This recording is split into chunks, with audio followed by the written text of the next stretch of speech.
Hello friends, we are going to look at a place called Petit Valley on the island of Trinidad, West Trinidad that is. That's Petit Valley there on the map, thanks to Google Maps. Petit Valley occupies the eastern part of a valley, and the other side is Diego Martin, which is a bit bigger, or I should say a lot bigger. But Petit Valley is one portion, and right now we are starting on the Morne Coco Rd. And this road would normally take you, if you're going in the other direction, towards Marval and Maracas. But we're heading towards Petit Valley. In fact, we are in the valley right now. This part where you just turn in here, this is where the maxi taxis normally turn around in their trip to Port of Spain, Charlotte Street, aka Chinatown. On the left is the river. On the right is a place called West Hills, and we are on Morne Coco Rd. This would be heading west right now. Basically, I'm going to start out by giving you a drive all the way through this road in Petit Valley. Morne Coco Rd goes on to Diego Martin, but we are not going on that part. We're just sticking with Petit Valley today, and this is a long video because there's a lot to cover in Petit Valley. A lot of you may know Petit Valley from the main road, which is this same road we're on now. And maybe if you lived in the area, maybe you know one part of Petit Valley. But actually, as you will see in this video, there's lots to it. Mountainous terrain, flat terrain, very established, good-looking houses, and not so well established and not so well kept houses. It's kind of like a variety in Petit Valley, and such a contrast in the areas too. As is with all of Trinidad, you know, basically you can go to an area within Trinidad, and some of it based on the street you're on could be really nice, and other parts not so nice within the same area. So it's not like other countries where, you know, you expect whatever you expect from a certain community. No, within a community, it could have different, should I call it classes? In this way, class meaning economics, you know, upper class, lower class, middle class, etc. And you'll find that mixture right here in Petit Valley. For the most part, people will consider Petit Valley a more affluent area, but really that's just certain parts of it, not all of it. But it is a nice place to live. I like Petit Valley for the convenience. There's lots of shopping around, a lot of groceries, easy access to the highway, to the sea, to Port of Spain. And besides this Morne Coco Rd, it is relatively quiet for the most part, not in certain areas, but for the most part. However, this Morne Coco Rd that we're on is very busy. There's a lot of traffic passing through here, and although there is the highway, some people prefer this road. However, this Morne Coco Rd can be a disaster for driving because a lot of people speed on this road, and they don't stay in lane, which is evident in some of my crazy driving videos where you see me recording people just driving anyhow on the road. And the Morne Coco Rd doesn't have a lot of room for, you know, flexibility or space to give drivers who drive like that the ability to get over into your lane a bit. No. So it can be kind of tedious to drive here. Nevertheless, this is Petit Valley. On the left, we're passing a church, and that's the health center, Petit Valley Health Center on the left as well.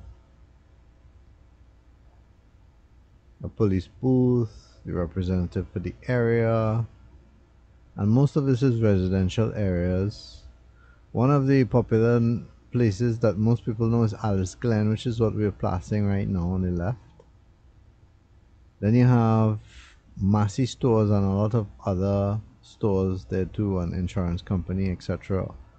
on the left as well. Within this area is also schools that are fairly well known, like Maple Leaf, Bryn Mawr, and so forth.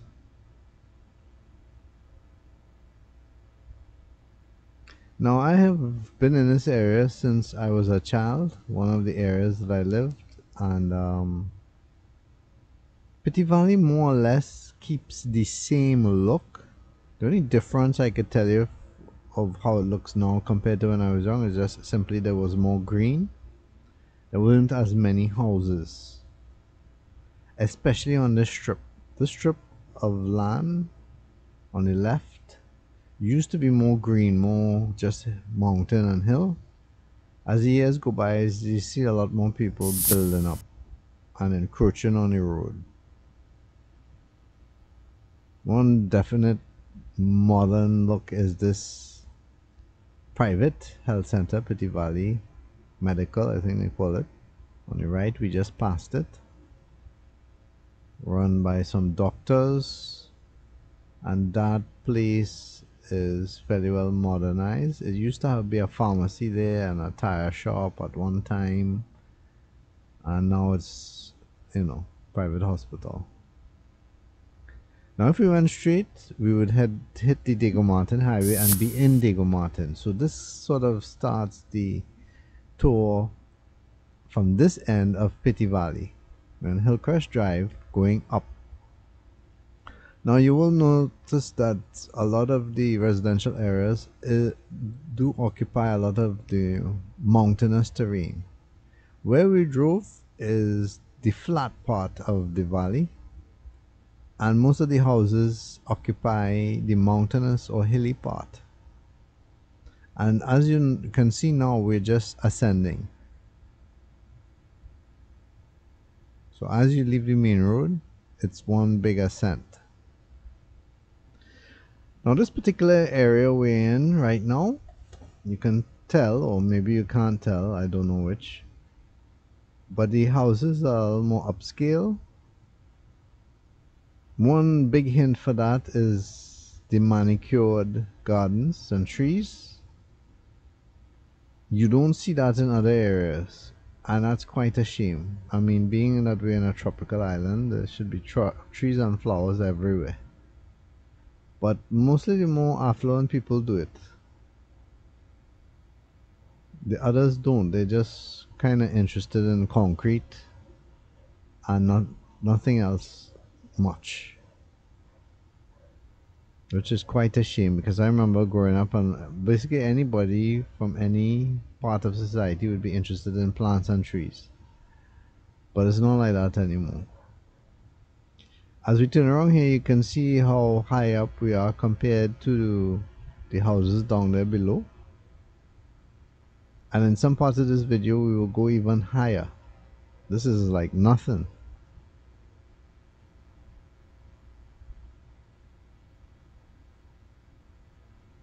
Sometimes I'll take these streets to kind of show you what's around, but not every street I will do that, because sometimes as I pass, I look into the street and see there's nothing really remarkable there. You just see the same old as other places. Plus, it might be very short. It looks from the camera like a whole road there, but really might be just a cul-de-sac. It kind of forms an illusion. And I tend not to go into those roads, because if I go in every little bitty road that I pass by, this video would probably be 4 hours instead of 2.5 or however long it is. So usually I try to gauge which roads I will turn in. This one is a significant road, so I go into it. How do you like the architecture, the trees, the flowering plants, the way people maintain their property here? Feel free to give your comments in the comments area of this video on my YouTube channel, JB's Man Cave.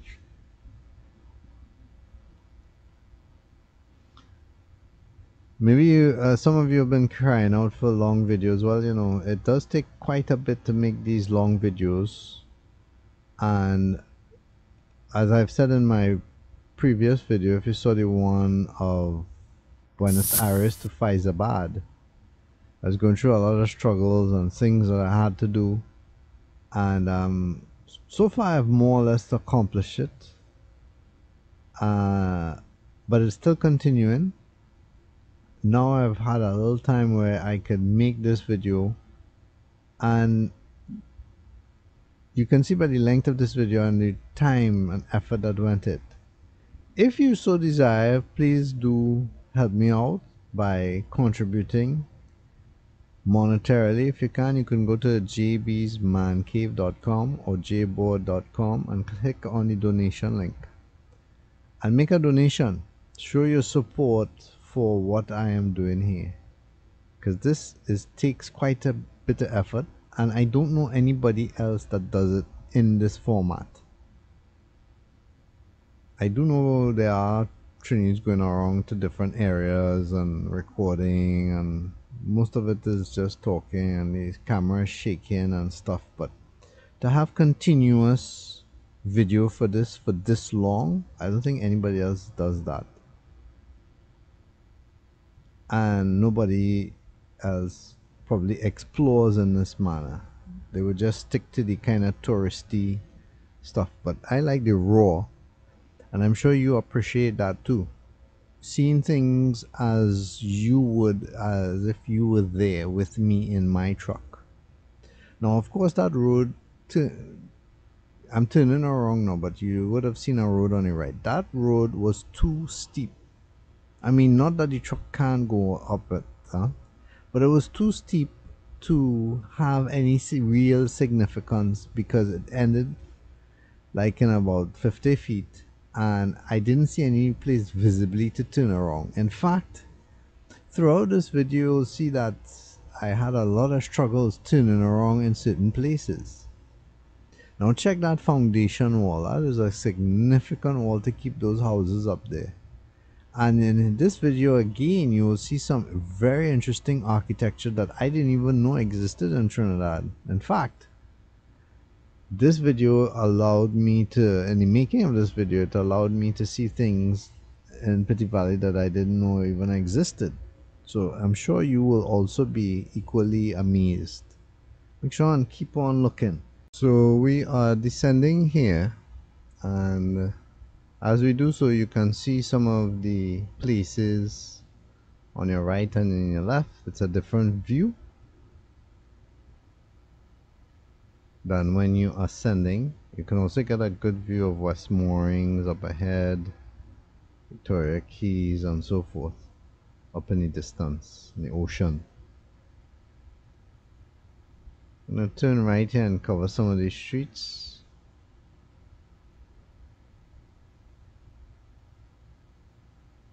Some of these streets probably you've never been. It's called Seaview Gardens, which interestingly enough is the name of another place down on the west side. I believe it's in Point Comana, also has a Seaview Gardens. Anyway, you can see some of the townhouses there. It's like a gated community up on a hill or mountain.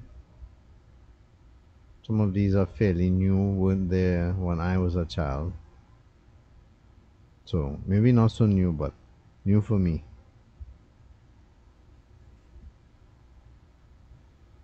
The mountains weren't so occupied, be it squatters or, planned houses. I never saw so much stuff on the mountains. It was summer, but mostly lower down. But people keep building, going up and up and up. It's partially what causes a lot of flooding. And you can see the mixture of houses. Again, there isn't, as I've said in many of my other videos, there isn't a standard planning for putting up concrete. So you always get this wide variety of looks. Cosmetically, what's the word for you? Some of it could be eye candy, other not. Some of you have expressed liking big houses, some like small houses, medium size, and so forth. But regardless to what place you have, I mean, having some green, having your place kept clean, you know, no garbage around, things just lying around, derelict cars and junk, you know, nice and clean and clear makes your place classy. Not really the paint or the fancy work. Sometimes people put a lot of fancy stuff all around, quote unquote fancy, but it just looks cheesy. Doesn't really enhance their home. To me, a well manicured garden and a simple home is the best. But that's just my personal preference. Everybody will have their preference. So we're back on the Morne Coco Rd, and we're going in the opposite direction than when we came. And this will allow me to cover all these side streets. And now I'm going to cover as many as I can. On this side of Petit Valley, some of these streets will have some very peculiar names. And as we come across them, you'll see why I call them peculiar. A lot of these streets too also have a dead end. They don't continue. And it's always been like that. It's a bit windy and you could see the dust kicking up.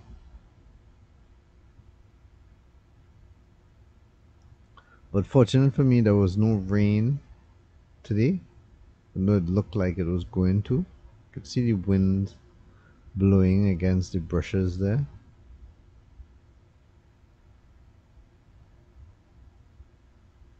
And as you can also see, it's very hard to turn around on these streets. My vehicle's long and really not meant to be in these tight areas, because it's not only that the street is tight, but there are cars or vehicles parked alongside the street, so it makes it hard to turn around. And then people have their, you know, their own private property, so really you can't mess with their place. That's the Valley Medical Center I was talking about before. And you can see some of the long names of these places. Maybe you live here or once lived here and seeing Petit Valley again for the first time in many years. You can feel free to comment and tell me how it looks to you today. Does it look like it improved? Went back in time? How was it for you?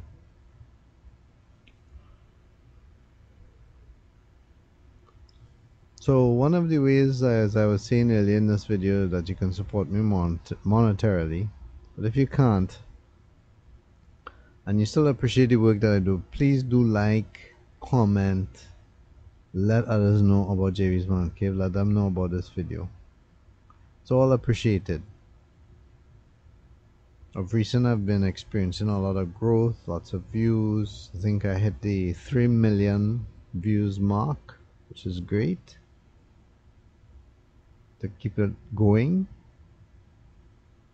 And the subscribers are going up, but nowhere near where I want to be. I'm still in the very little leagues. You have the little leagues, and then you have the little leagues within the little league. That's where I am, somewhere there down below.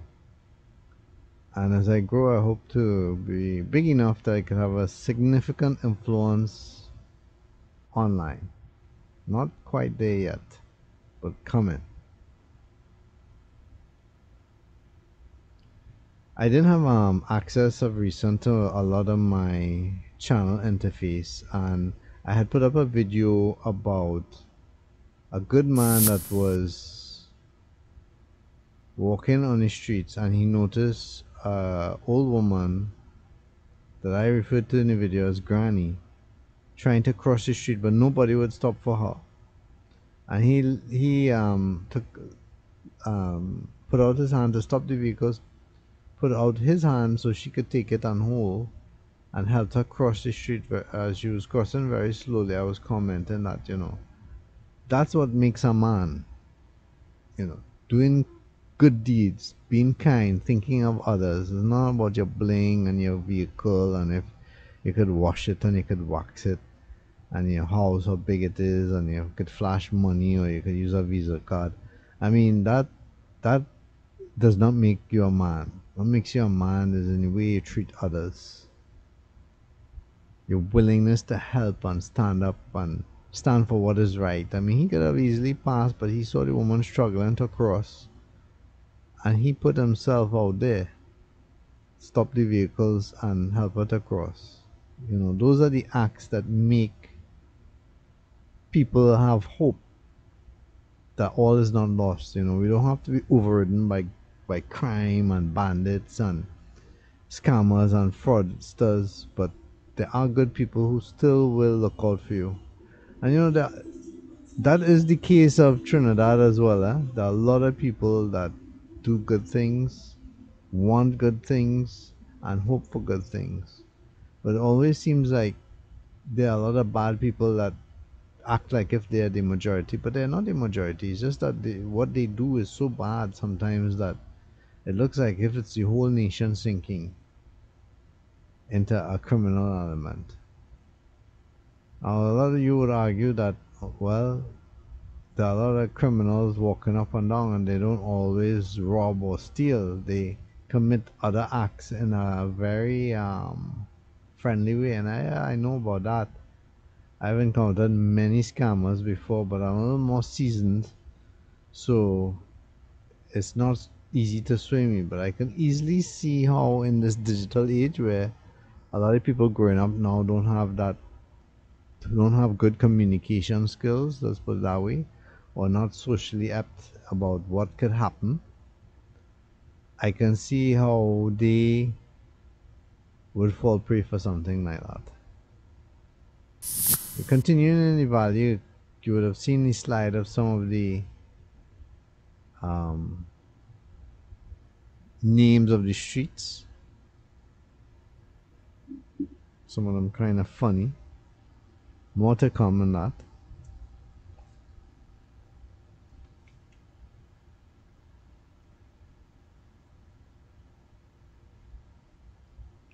This is one of the streets. Some of these houses, you know, have been around for a while. Others have been renovated or some newly built after being broken down.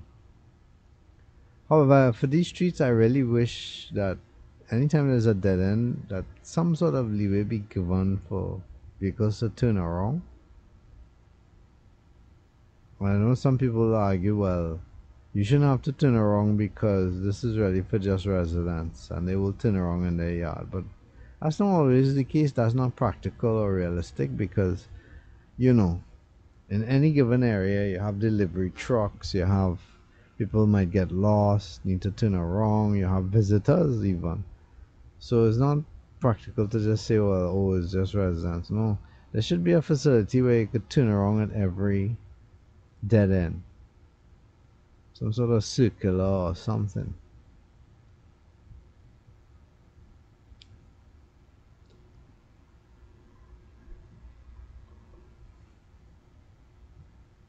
You get a good view of the mountains every time you turn around, and you could see houses and townhouses up on the mountainside. And I know from this angle it doesn't look too high, but those people are pretty up there. Don't forget to subscribe if you haven't already done so. Make sure to subscribe, like, and share with others. So when I say share with others, I don't mean take the video down and publish it elsewhere. I'm talking about share the link to this video with people. YouTube automatically gives you that option if you're logged in. You can see some of the 2- and 3-story houses here. Not particularly remarkable, but something that didn't exist long ago.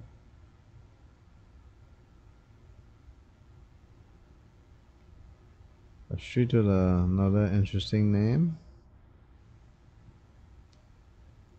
If you know the history of the street names, feel free to chime in by commenting. And make sure to always put a timeline because I got in trouble where people comment, but they don't really say what they're commenting about, and it's kind of like you have to try and figure it out.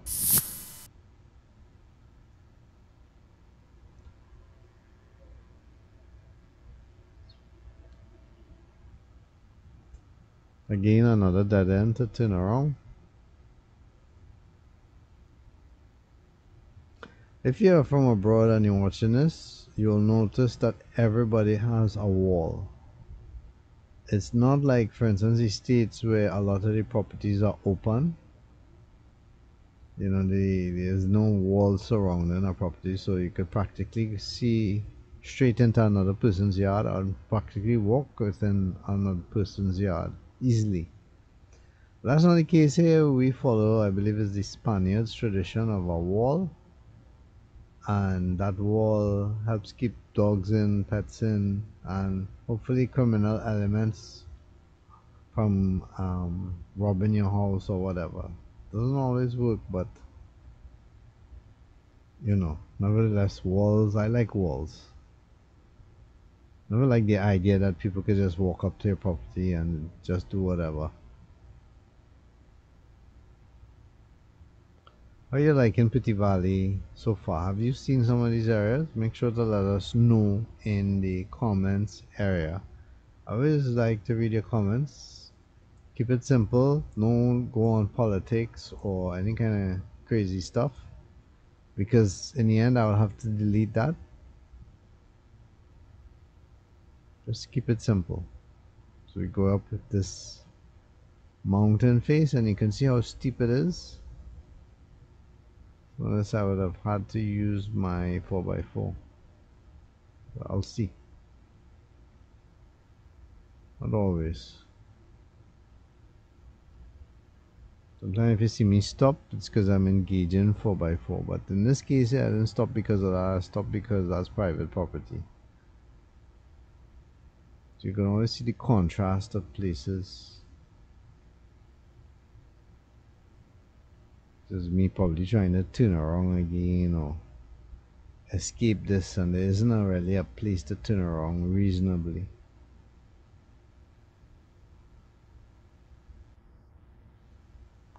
Leo Bass Avenue.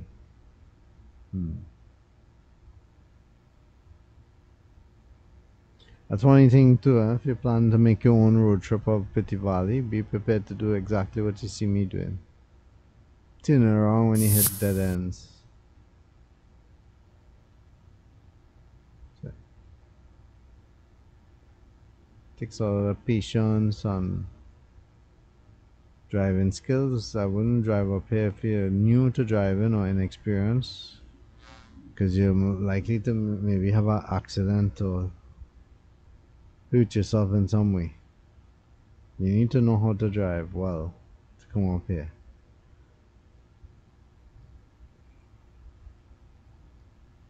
It's funny enough, is if you go high enough in one particular road, it often changes, like how this is. You don't see any more asphalt. Look at this, it's going to dirt. I'm not continuing there because I'm more than likely would be private property. So I'm just gonna turn around here. Looks like the trash people don't come here as often, if at all.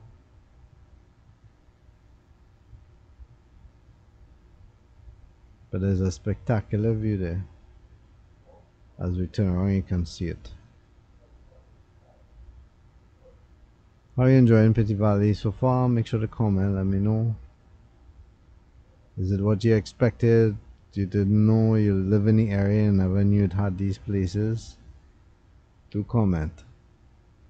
But do keep it simple and always put what you're commenting about in the timeline. So look at that view across that mountain on the other side. That's Diego Mountain.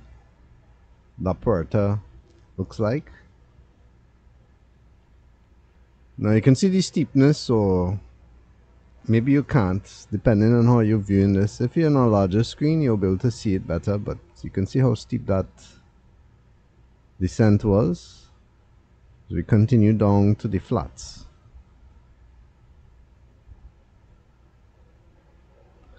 Now I want to say that I create a lot of these very long videos, and some people will comment, why don't you break it up? Well, really, breaking up a video is more work for me.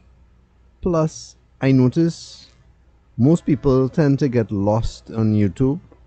So if I have part 1, part 2, part 3, part 4 of a video, like for instance, this is videos about 2.5 hours long, and let's say I broke it up into 5 half-an-hour parts, it's very unlikely that somebody would be searching and hunting for part 1, part 2, part 3. Because the way YouTube indexes its stuff, it's kind of hard to find things sometimes, and it's very unlikely somebody will finish watching it. So I just keep the whole video long and as one. And this is a big tip for those of you who keep telling me about why don't I break it up. Well, simple is that you just simply pause the video wherever you want to stop seeing it. And you could even make a mental note of where you left off, or YouTube is supposed to remember where you last left off if you're logged in. So if you're watching this, make sure you log in to your Google account so that it can remember the last place you left off when you was watching the video. And then when you come back and you're ready, you just simply continue. That's all. There's no need for me to break up the video to make it shorter. Right? You just come and watch whenever you feel like. The same thing with people will say, why don't I keep the text on longer so that you can read it? Well, it's the same concept. I don't know, but people don't seem to realize that you can pause the video anytime you're watching. So just press pause, which would be as simple as maybe, like for instance, if you're using your phone, just put your finger on the screen and press the video, and the video will pause. And then you simply read, and you can read as long as you like, and then when you're done, you press play, continue, which would be another tap on the video. I'm spinning around this roundabout to give you an idea of what the area is like. I like when little neighborhoods like this have a roundabout. They're very handy and it helps you to get where you're going. I wish we would have a culture here of having more roundabouts. They are very good at keeping traffic moving. And it also helps avoid accidents, because you know, you're coming around a corner, you can't see anything, but the roundabouts takes that away. Now you'll notice some of the very interesting names, especially on this side of Petit Valley. Some of it dealing with people in history, some of it dealing with the monarchy, and other things people I just don't know and can't be bothered right now to research. But if you know the history of some of the names associated with the places we are visiting on this side of Petit Valley, feel free to comment and explain it.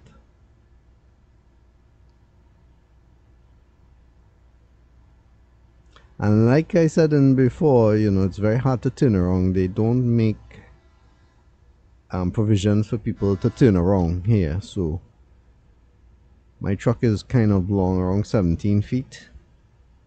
Much longer than a car. So turning around is a kind of a chore sometimes in streets like this, even though the street is not too narrow.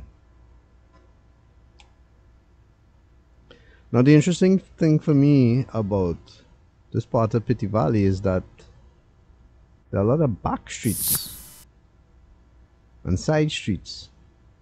I mean, this is, I believe, the first time I'm coming on this side of Petit Valley, because I never really had a reason for it, and I never realized just how many intertwined streets there are.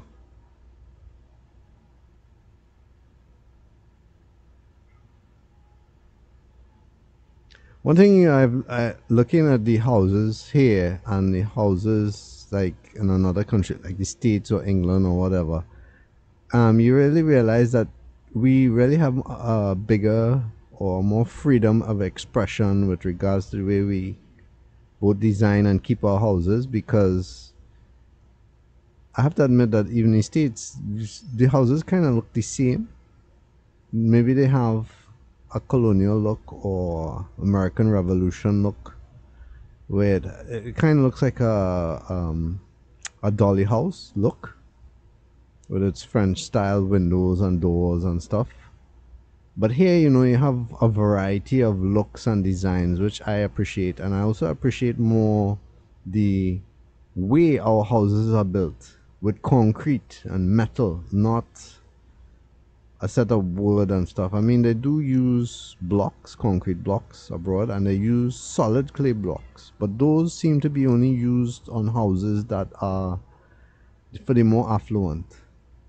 For instance, they will build the whole house out of solid clay blocks if the person can afford it. But usually, most people will just build with a concrete base and a wooden top.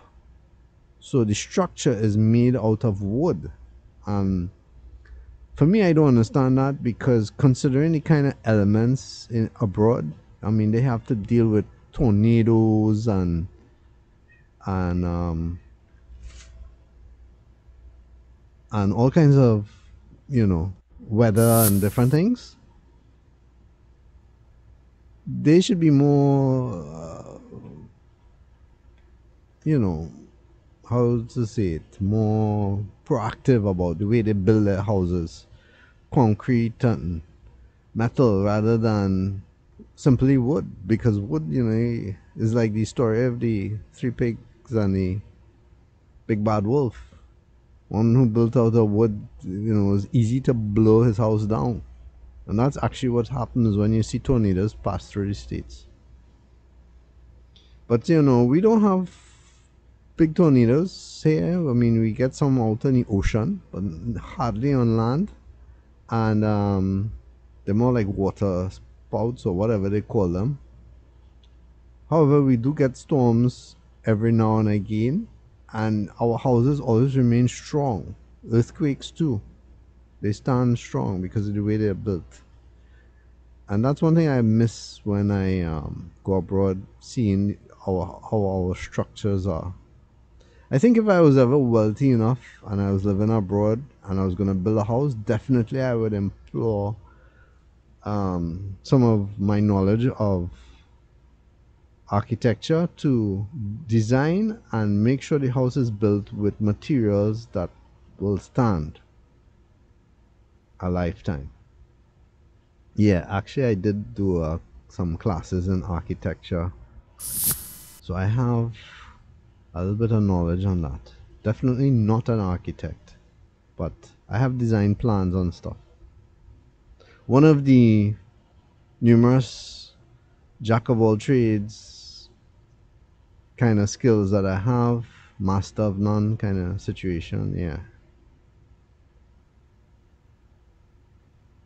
So I'm just going around these different streets showing you, doing it like this, I know is more of a sentimental value for somebody who may be interested in Petit Valley and not, this is not a tourist video. It's just highlighting the best. I'm showing you all of Petit Valley.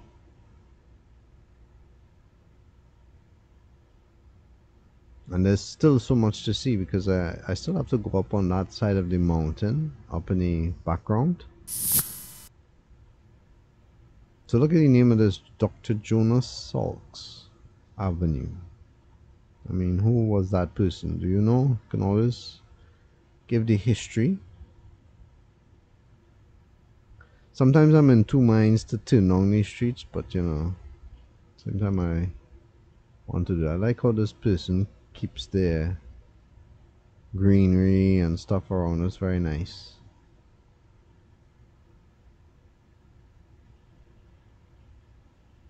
I wish we could see more of that.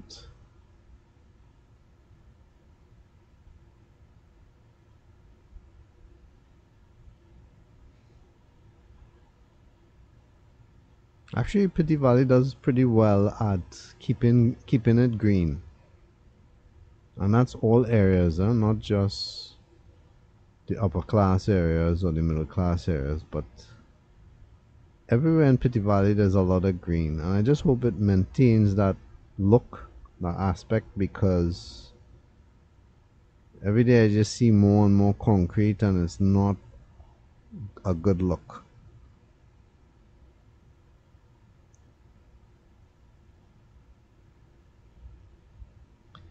Now, I want this video to reach at least 10,000 views, and then I will release another. I have some other very interesting drives that I've done of this different areas, but I won't release it until this video has reached 10,000 views.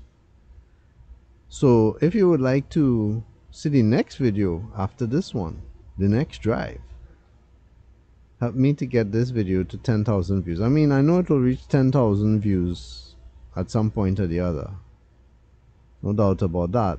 But if you want to have it done faster, make sure to let everybody know about this Petit Valley video so that they can view. And when I reach 10,000, I'll release the next video. I'm doing it that way because people sometimes rush me to get more and more videos, but don't particularly watch the whole thing or know that I have lots of other videos that they could watch.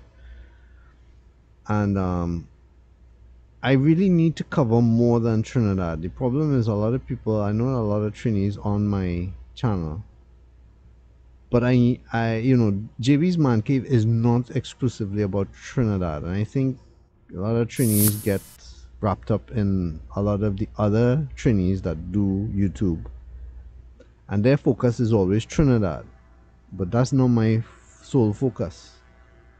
You know, when I'm here in Trinidad, I focus on Trinidad, and as a Trinidadian, it's kind of obvious that you will, you know, dwell on that a little longer than other places, but I don't want to do. I need to do other countries as well.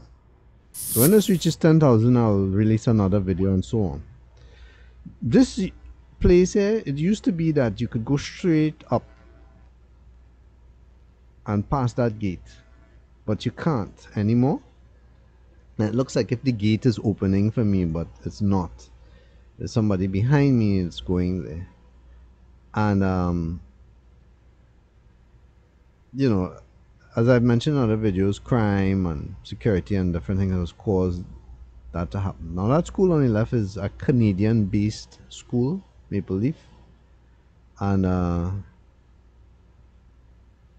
they carry on, well, the Canadian system, including whatever culture surrounds it.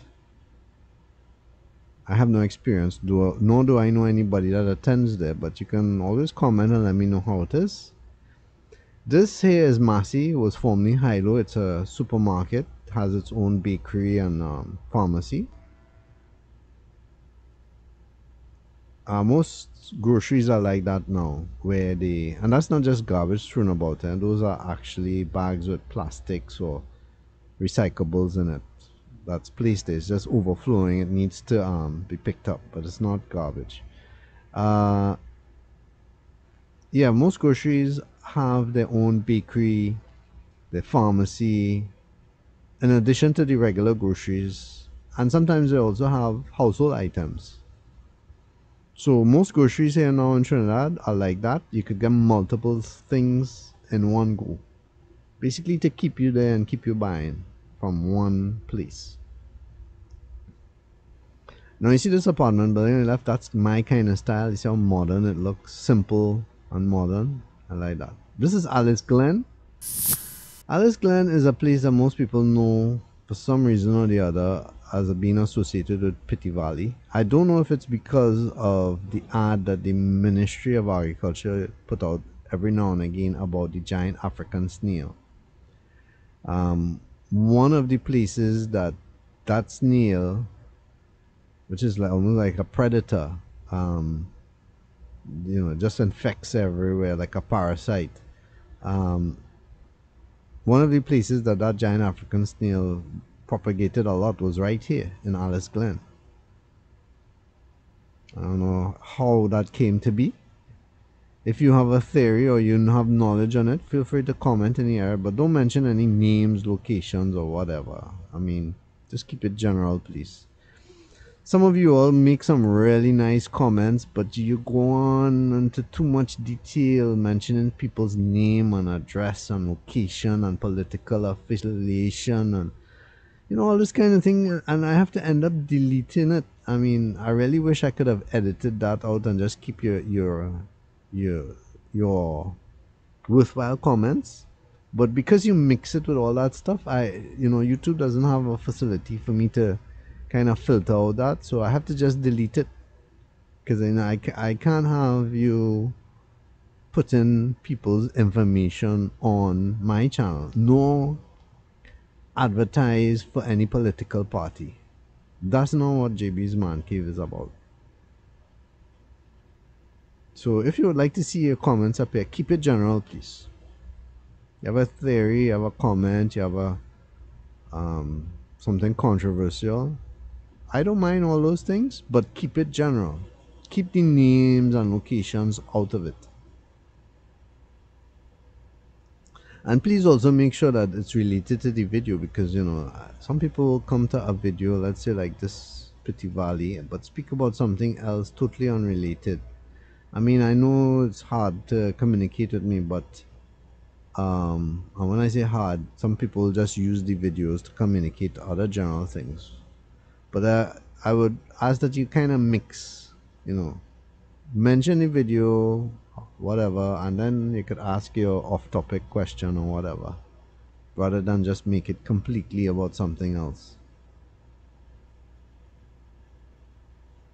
This particular part of the valley we're going up here is really steep.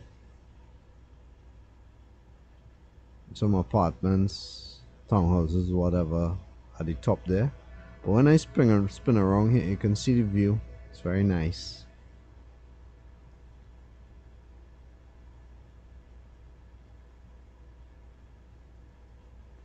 If this was a ski slope, that would be very good for skiing. Sometimes it's hard to tell the angle. You could kind of judge it from the walls. If you look at the walls, you can see how steep it is.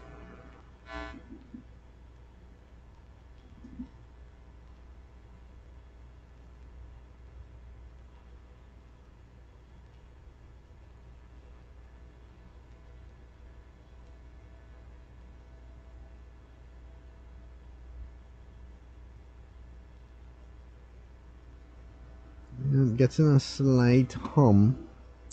No matter what I do, I try to ground everything off, and I still get a hum. I feel my mixer is not that great. If I've upgraded my mixer, I will try to get something better. Maybe I should just be using my regular GoPro microphones. In fact, I don't know why I don't do that. Probably because I like the mixer's abilities to change your tone and pick up X or Y. But maybe getting rid of the mixer would take away the hum. Do you hear the hum? Does it bother you? Let me know in the comments area. Please let me know what you're answering, because if you just say no, or you just say doesn't bother me, I mean, I wouldn't know what you're answering. Is it that Petit Valley doesn't bother you? So please let me know what you're answering, or you can put a timeline so I can know what I was asking when you answered.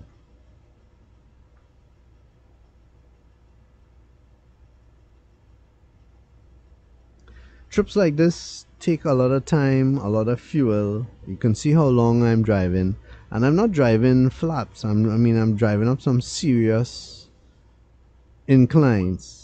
It's taking fuel, it's taking pressure on the vehicle. I mean, not too much, because this is a 4x4 with a good engine, but still, it's a work. And if that means anything to you, please consider making a donation to help me out. It will be much appreciated. You can go to jbsmancave.com or jboard.com.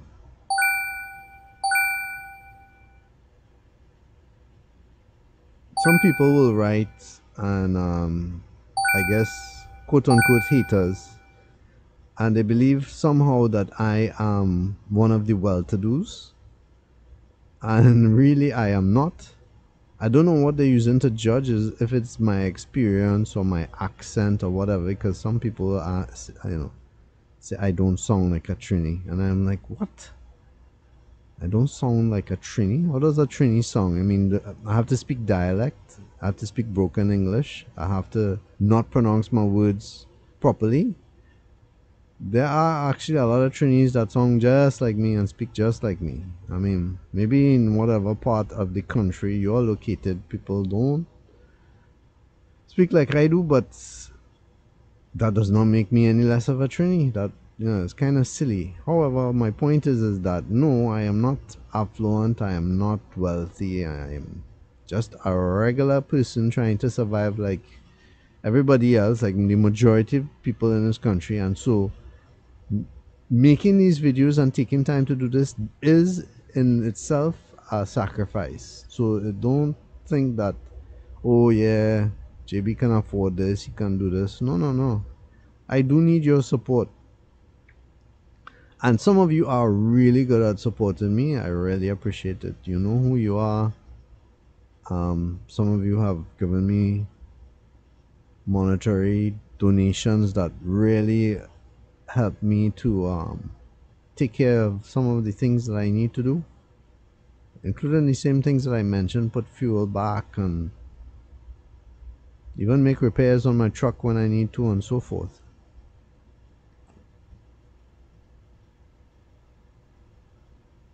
I didn't continue there because I think that either I went there or it was just a short space to a private property, so I don't bother with those.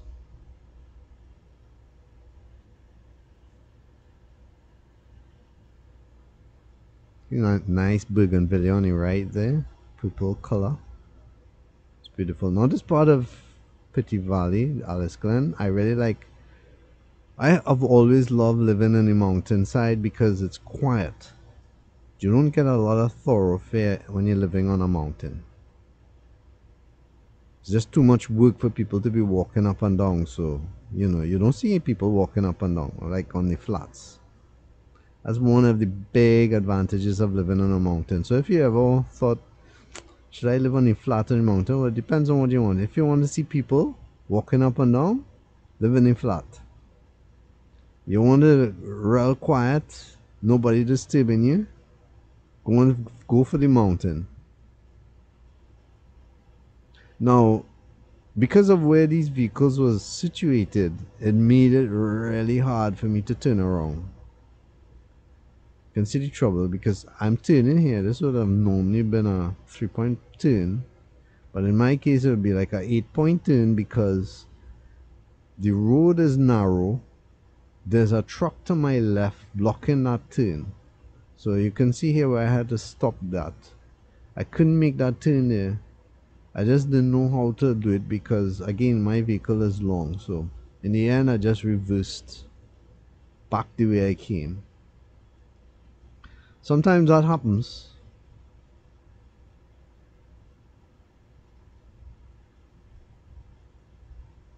And you can't avoid it. See, the thing is with a car, the back wheel, the space between your back wheel and the trunk is short. But with a truck, the back wheel and the tray extends beyond the wheel. So what happens is when you're reversing, your tray tends to hit earth, you know, in this case the mountainside, before you could even try to turn around. That's usually the situation I have when I'm trying to turn around. I don't have enough space to clear the vehicle. And then if there's vehicles parked, even worse. Because when you're trying to turn around and then there's a vehicle there. Anyway, continuing on.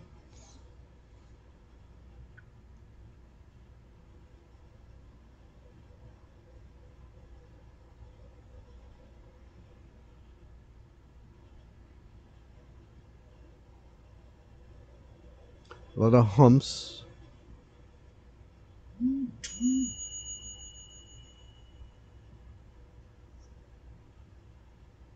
And I mean, I don't like humps much, but the fact that they would have humps all the way up here two in succession and on an incline means that somebody had the bright idea that they were going to race, and that's really silly.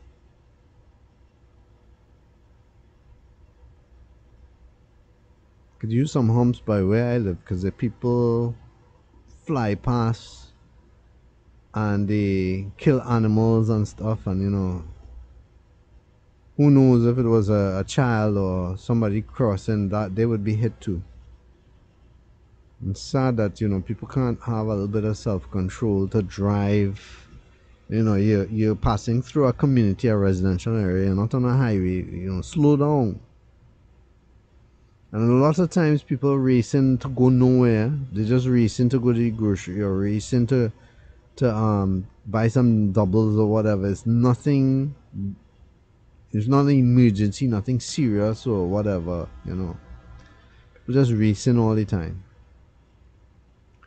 From this angle, you can see the same modern building I was talking about across. This is Morne Coco Rd.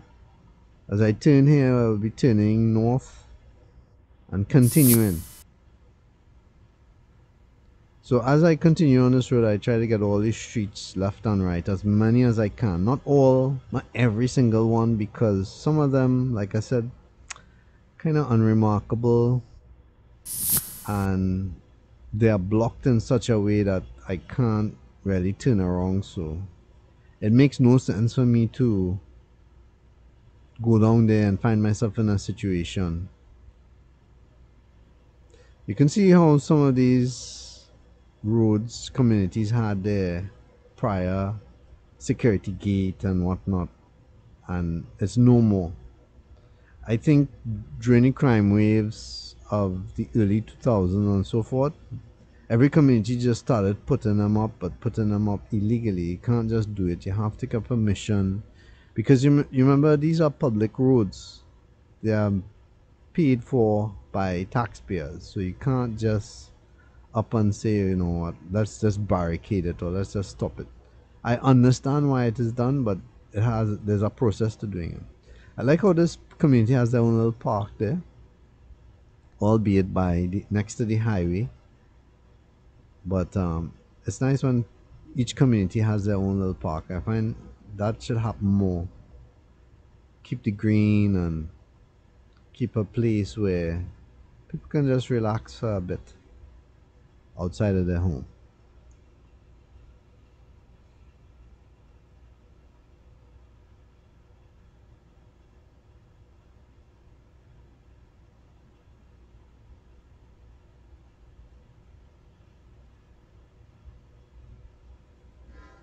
I like the choices of shrubbery and whatnot. Some people choose for their houses, whether it be palms, poinsettias, bougainvilleas, crotons, whatever have you. There's such a variety here, and it's a shame that people don't utilize more of it. Like the hibiscus, a plant that I used to see so much of when I was young, and you just don't see it anymore. I don't even know if I saw a hibiscus in this video, and I've been driving for about an hour now. And because we don't see it, those hibiscuses, you don't see a lot of birds associated with that, like the hummingbird. I mean, they don't only go for hibiscus, but that's one of their favorite flowers for nectar. This is Simeon Road. On the left is our church, and people are coming out of the church from attending services. Now, Simeon Road is another road that is well known in Petit Valley.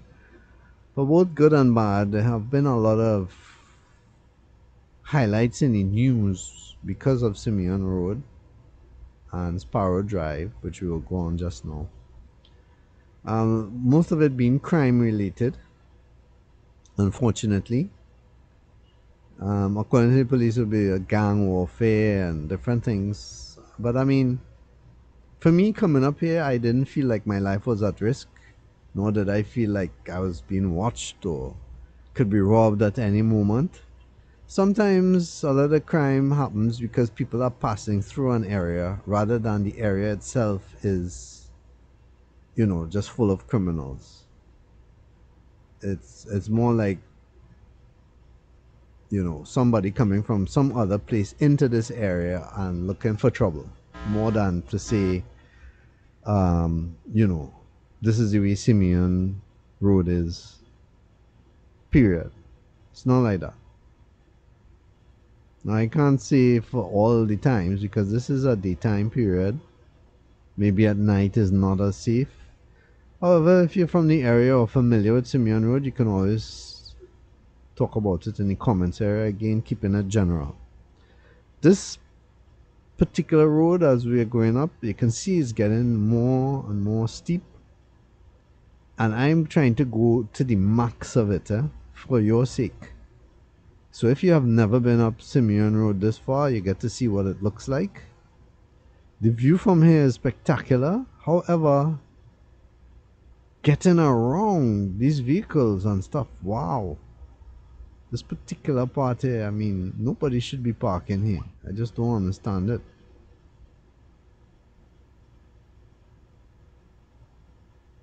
And I'm trying to go all the way up here. Sometimes I don't know where I'm going. I mean, when I say that, I know this is Simeon Road, but I don't know to what extent it ends. And I could only hope that wherever I reach, there's some place for me to turn around or whatever. Now look at this.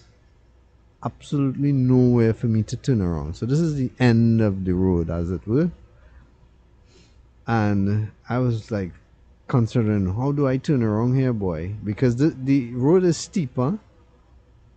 And if you have a lot of experience driving, you'll know reversing down a steep incline, or decline rather, is not easy. You don't have as much control over the vehicle in reverse. You only have one gear to use, and your ability to see is not good. And as you notice, there are vehicles on this road. So me trying to turn around here put both my stress levels up and the vehicle in a bit of strain. The things I do for you all.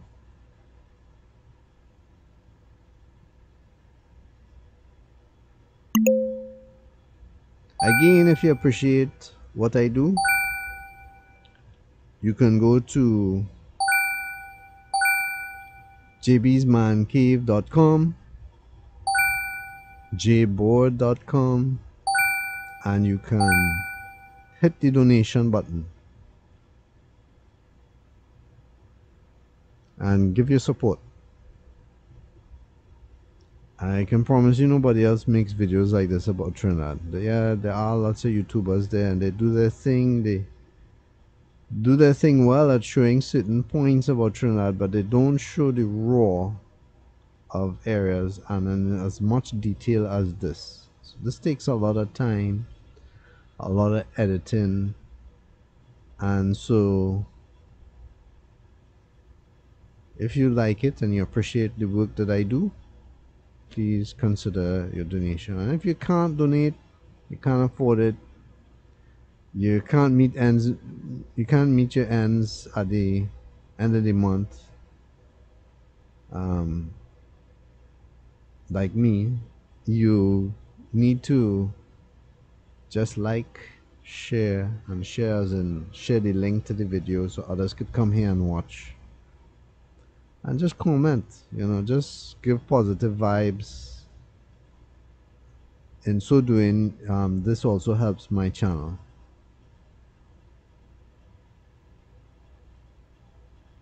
For my next walkabout, whenever that is, I had printed some cards this time, and I put the QR code. If you don't know what a QR code is, there's a white and black box with some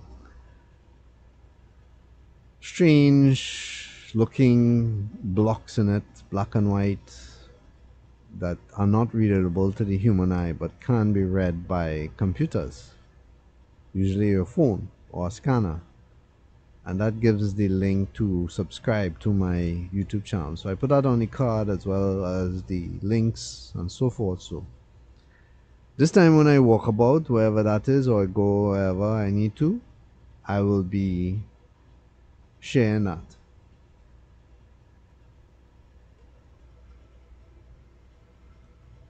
Because people often ask me, hey, what you doing, what channel you have, etc., etc.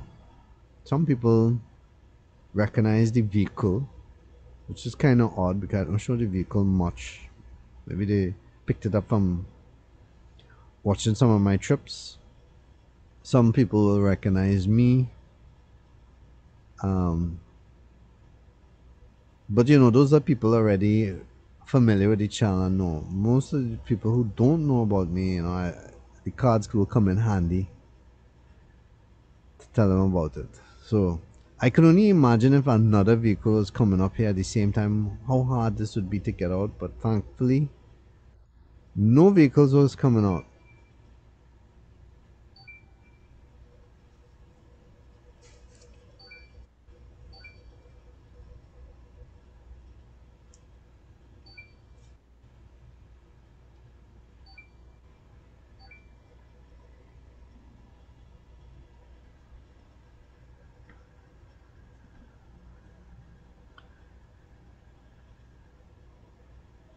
And in descending, I am taking my time because it is steep.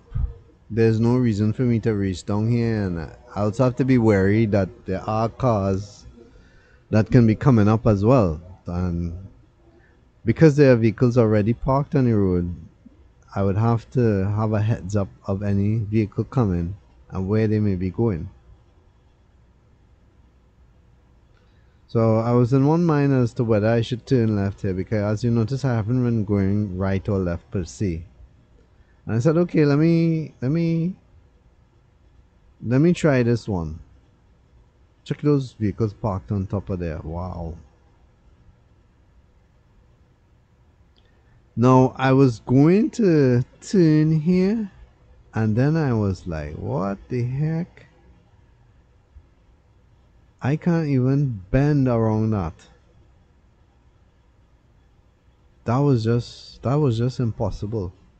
There was no way I was going to be able to turn there. Even with that car there that stopped there, even if that car wasn't there was no way I could have just turned there easily.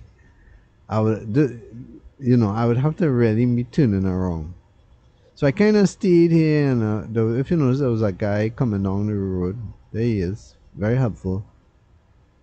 He was giving me some pointers about where I pulled in, because really this is somebody's gate, and he was telling me I could have turned here or whatever. And then this other guy who stopped there was also giving me some good pointers, and I was asking him about what's up there. Is there anything worth seeing? And he was telling me that some people actually stop here and then they walk up. That's to tell you um, how steep the area is. And then he moved his vehicle, see if that would give me some room, which was nice of him. And I continued. See, that was the only way I could have gone up there. So if I wanted to turn here, this is what I would have had to have done. But then I was looking at the actual road. Look at it. There's no way, there's only one vehicle could go up there, and I didn't know what I was going to meet there. And I said, you know what, I might be going up there and heading for a trap. So I just decided to back down and go back down. But you get a general idea of what kind of roads and what to expect up here if you plan to make your own little tour.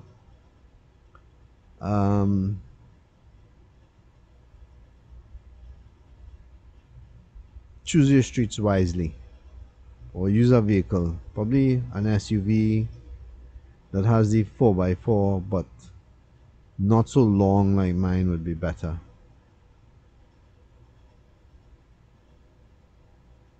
That's the thing with trucks, huh? I mean, having a truck is great. You have the space, the tray, but trucks come heavy. The buildup of a truck is different to a car, so it carries way more metal, heavier metal. It's almost twice or more the weight of of a simple car. So when you're going up a mountain, you know it's like you're dragging two cars with you. If you want to visualize that, that's why sometimes when you go to get transports, I know some people get angry at this, but the driver will ask you, "Are you living up a hill or a mountain?" And some people will get annoyed, especially if they have to say yes because they know more money is going to be asked. And the reason for that is just as I explained. Trucks are built differently. The chassis is a much thicker, heavier metal. All the bearings and everything is bigger and stronger because it's a truck. It's made to carry loads, so it's heavy. And in going up any kind of hill or mountain, it's not only carrying the load of the vehicle, but your load, which takes some doing. So that's just my short explanation about why it's not so easy. Now, an SUV with 4x4 is lighter. It still maintains the drive formation of a regular car, but because it has 4x4 and whatnot, and possibly better stabilizers, it can come up here real easy because it's lighter.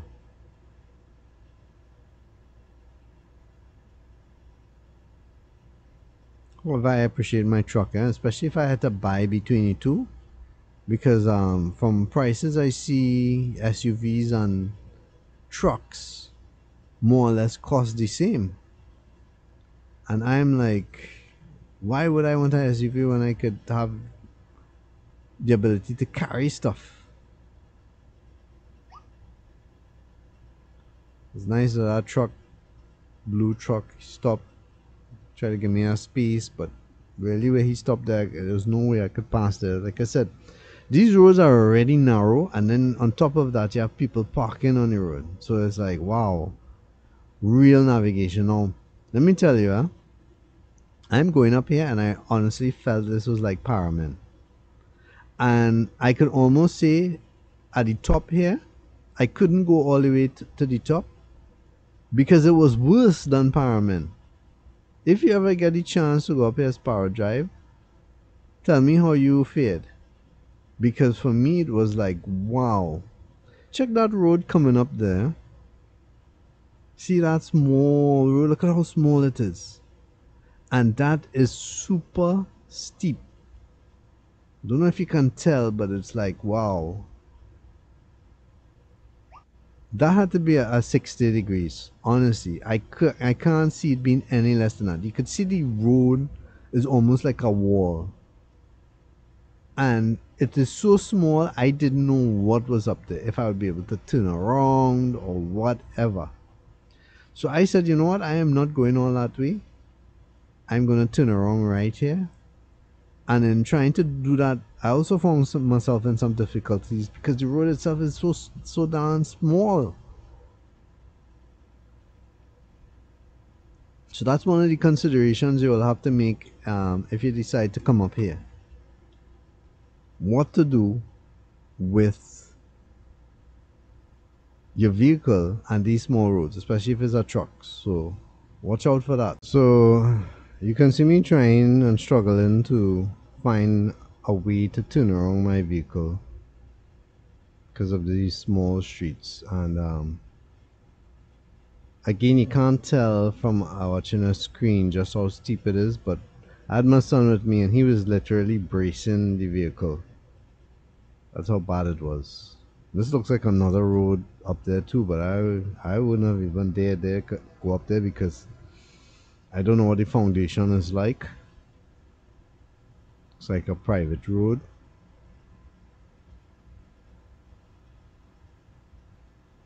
Again, because trucks are heavy, whereas a car might go up there, a truck would probably disturb the foundation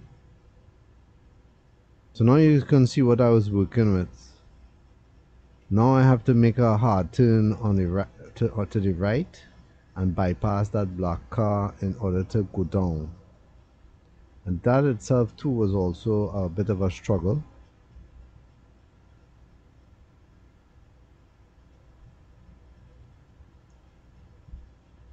Right, because see, it's a nice spectacular view from up here.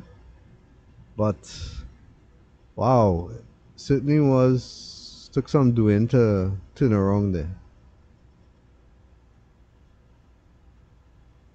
However, you can always attempt it if you like. If you can go all the way up, you have a light vehicle, feel free to comment in the comments area of my YouTube channel in this video.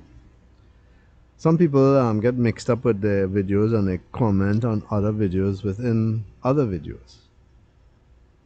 But make sure you're commenting in the right video. The way YouTube is right now, it kinds of shows you multiple videos at the same time, and sometimes when you click on one, it will put the video that you was watching down to the bottom of your mobile screen so that you can continue hearing it while looking at other stuff. But then when somebody finds other stuff, they comment there rather than the video that they were already looking at. So this is one of these side streets that I decided to take so you could get an idea of what the area is like. Again, very small roads, comparable to probably Belmont, but even Belmont doesn't have as wide a road as this. And then again, the problem is the cars parking on the road, which for me is a real risk, because if I had left my vehicle on the road, even leaving my vehicle on any regular road, it's kind of like a worry for me, because people can pass, hit your side mirrors, your door, scratch. It's kind of like when you go to the mall. I just hate parking in malls because people just open their door and indiscriminately hit your vehicle and scratch it up and different things. And I know some people park outside of malls because of that. They don't park any normal designated parking lots. Some cats having a little fun there.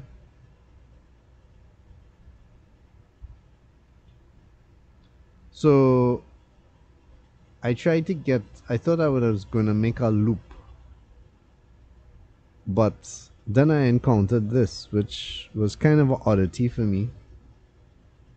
I don't know if it was meant to be a bridge originally, but it's just some walking steps now to the other side with a shack in the middle, and I don't know what the shack is for. If it's part of construction crew or just somebody put it up there, but that was kind of odd. Why not just continue the road rather than put steps? But this is Trinidad, of course, so things have to be done differently. So that meant, of course, because the roads here are so narrow, I had to reverse all the way back out until I could find a place to turn around. And sometimes I have to angle my vehicle in order to do that. Funny enough, if you're following my channel, you'll know that I have my vehicle up for sale, the same one that I'm driving in. And I may put up an actual video on it, I don't know, but I got a lot of people interested. But you know what's the one thing that caused them to back off of buying the vehicle that surprised me? Well, really, it shouldn't surprise me, but yeah, I was told it was unexpected, is that this vehicle is a stick shift or a manual, or operates by gears. So you have a clutch system. It is not automatic. Therefore, most people today, especially a lot of young people interested in this truck, they can't drive manual. They can't drive a stick shift. So they had to back down because they're not licensed for that. That was interesting for me. How many of you could still drive, or, and I shouldn't say still, how many of you are licensed to drive a manual vehicle? Gears. Comment in the comments area. Or are you just one of those automatic drivers? When I was young, I was really tempted to just get the automatic because learning gears for me was like, wow, why is this so complicated? But I'm glad I stuck with it because, you know, gears gives you more control over the vehicle than automatic, and you could do more with gears than you can with automatic gears. You could jump start the vehicle, you can slow yourself down in case your brakes fail, you know, so many things. But with automatic, you know, once you're dead, you're dead. That's it. You have to stay right there. So we exiting this place. I think we've more or less covered the gist of Simeon and Sparrow and whatnot. You know, there are more side streets that I could take, but they would more or less reveal more or less the same look and outlay as what you're seeing here, which is a mixture of different houses and property and whatnot.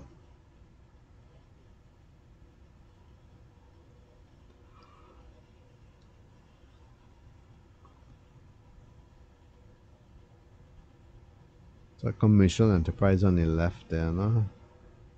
I think it changed hands to different things. I think there used to be a bottling company there, if I can remember right, but now it's like a storage company or something. I'm not sure really what they do there. You can always tell me in the comments area.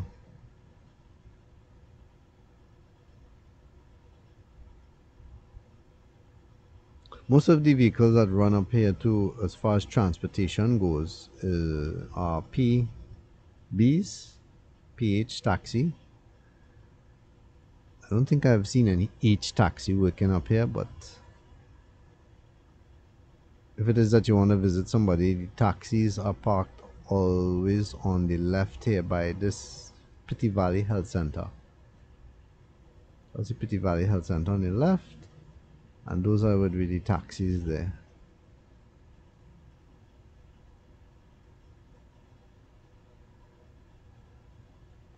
Up ahead, that mountain, that's the Diego Martin side. Just below it. That will be another video. That's right. Again, I'll mention it here. Before I release another long video, this video would have had to have received at least 10,000 views. When it reaches 10,000, then I will release another Trini Drive. So instead of you nagging me when am I going to release a Trini Drive, look to see how many views this video has, and then you will know.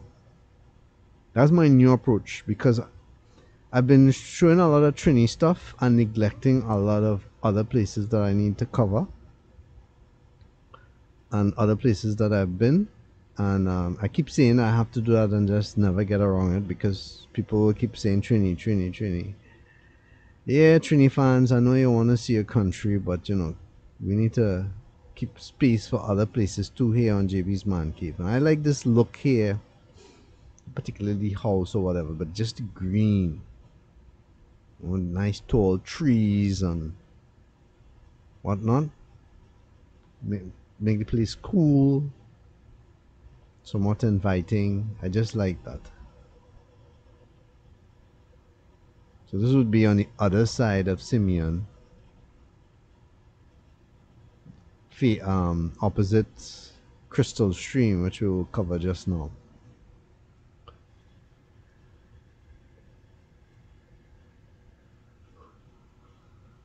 In fact, I've always seen this road passing here by Crystal Stream, and seeing, so I saw cars come in and out of it now and again, but always wondered what it was, and there it is. I finally conquered it. Opposite there, that's a fruit and veggie mart. On the right there's a bar that I'm sure a lot of the people around here wish wasn't there because it's quite noisy. In fact, when I was growing up, there wasn't all this commerce here. All on the left and the right were just residential houses. Here's another unique place. The roads are incredibly small, but yet still there's a lot of going on in the back here as far as residential places go. Alpha Drive, condos.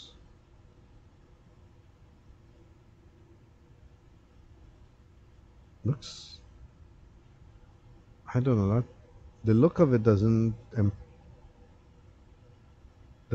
hit me as being condo, but okay, that's what it's called. Anyway, so continue on the road. The interesting thing about it is the entrance to here is so small, and yet still there's so much stuff that it covers. But I never liked the idea of one entrance and an exit to a place.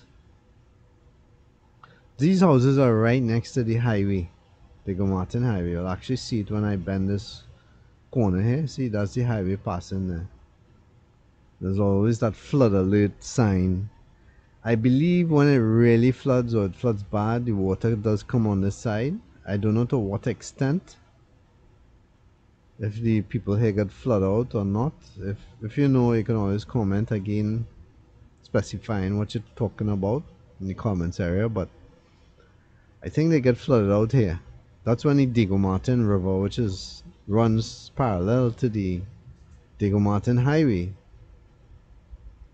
is overfilled with floodwaters and starts to extend to this side, which is actually an elevated side.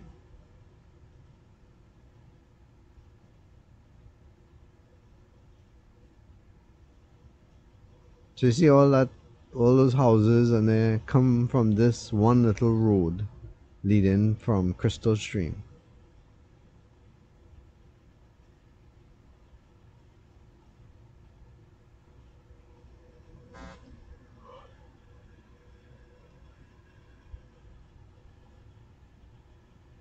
So I'm waiting for the cars to pass. Opposite are little marts, haberdashery and whatnot. On the right there's the Crystal Stream Government. It's a primary school. The cause of a lot of traffic at times when people drop in and picking up their children. And this road also runs near the highway, and it's kind of an odd road because it goes to a dead end, but from the highway you could see all kinds of changes constantly being made here. Commercial, that is, because you would somebody doing their business up ahead, you would pass by and you would see one business, and then some months later you see another business and whatnot. But I was never ever sure how you would get it, but now you can see how you would normally get to a place like this. It's from right here via the Crystal Stream Secondary, or not secondary, Crystal Stream Primary Government School. So I'm just going to turn around here and go back the other way. So just a reminder, 10,000 views for this video, and then I will release the next training video. Now this little place here is somewhere that you could see from the highway. They always have something positive written there, so that's why I'm giving you a little glance of it. Sometimes they sell swimsuits and stuff. No affiliation, I don't know who they are or what, but they got some free advertising there. So that's the Crystal Stream Government Primary School on the right. And if we were to follow this road right, it would take us to the other side into Diego Martin. So I'm not going there. Go in this direction, which would be east on Crystal Stream.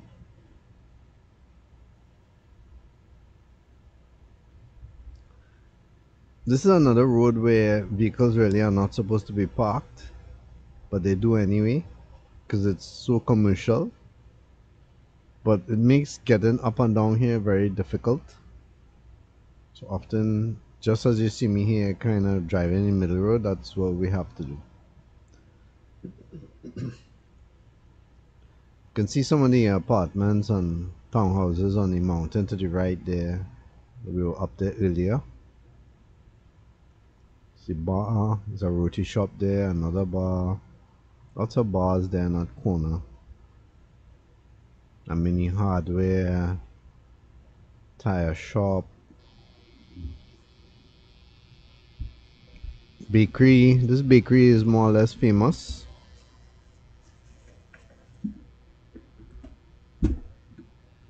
Getting that little hum again.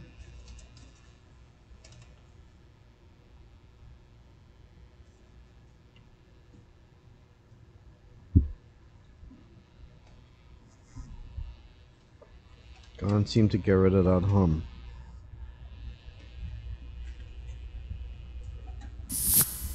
Trying right now in the background to play with the wires a bit. Nothing seems to be working. Anyway, this is Pinewood Gardens. Pinewood Gardens is a little community within Petit Valley. Again, one entrance in and out. All the houses here are flat. That's one of the unique things. Well, they used to be. I have one or two that have at least one story now. But they still maintain that look from years and years ago when I was a child.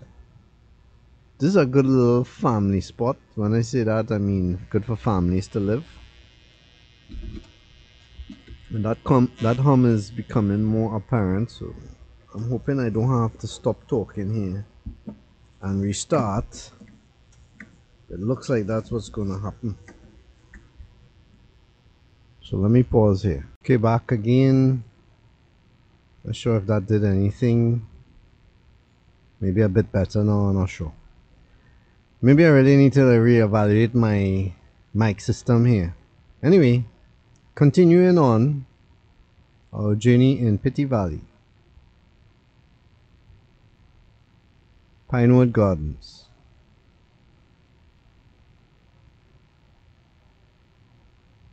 I used to have a little bike and I used to ride up and down these streets.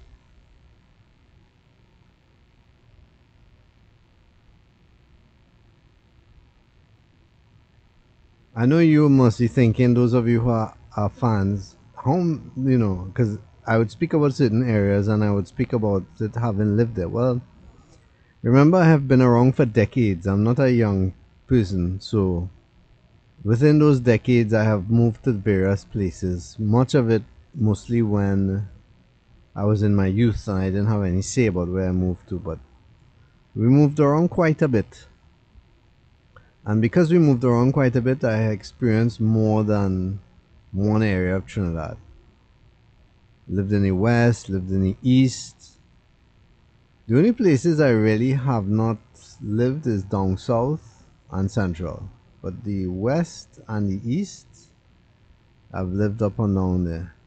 And for me, I wouldn't mind the south, to be honest. I like the south.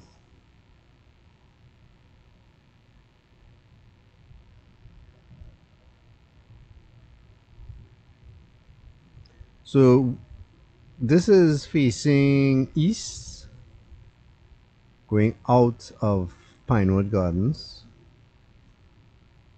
Again, you can see the difference with the amount of green, right? The way every house should be in Trinidad. Green, lots of green. In an attempt to get one of these side streets, but I don't think there's anything remarkable here. It kind of ends in a dead end.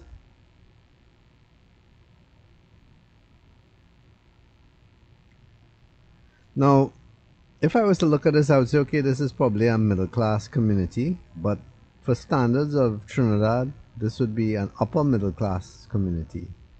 And mostly because of the cost of living. I mean, houses in here, I'm sure, cost millions of dollars. That's right, millions of dollars. You're not seeing anything Hollywood or spectacular, but people here pay for the surroundings more than the actual house. The land, the location of the land is very important. So, you want a nice secluded area that's almost like a gated community, minus the gate, where your neighbor isn't going to be blasting loud music or throwing loud parties. Then you would look for a place like Pinewood Gardens, and you would probably be willing to pay more than what it's really worth in order to have that peace of mind.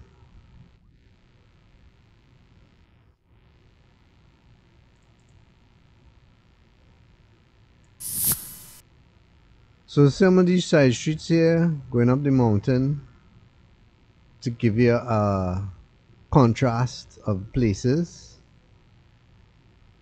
I could have gone up there, but I said, nah, go up there and then what?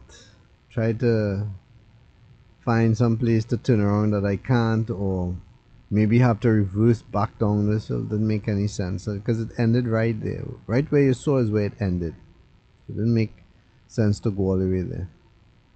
So you get a nice shot of the bougainvillea instead, growing on that, over that wall. As I try to turn around here. And like I said, it takes time because of the length of the vehicle. And the roads are so small. I don't know what kind of planning went into the creation of these roads, but I don't know why they couldn't just start off with large roads. Period. I mean, look, for instance, our Morne Coco Rd should be at least the amount of traffic that goes through there. It should be twice its size. Really. Shouldn't be so small. I guess in the old days, they just couldn't foresee the amount of traffic that's here. That's one thing I like about the state of Utah in the USA. The people there had the foresight to make very large roads because they believe in the future people would need them, and they were right. So Utah has some of the biggest roads you could ever find, and they need it because the population has grown so much, and it enables people to get to where they're going super fast.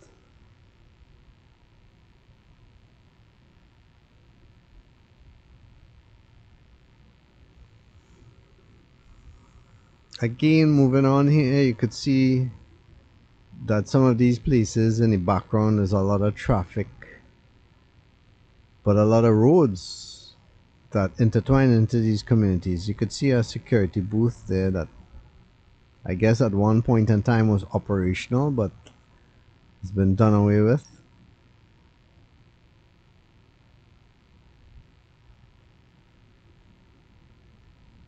Somebody collecting an order there, so let's wait out for them.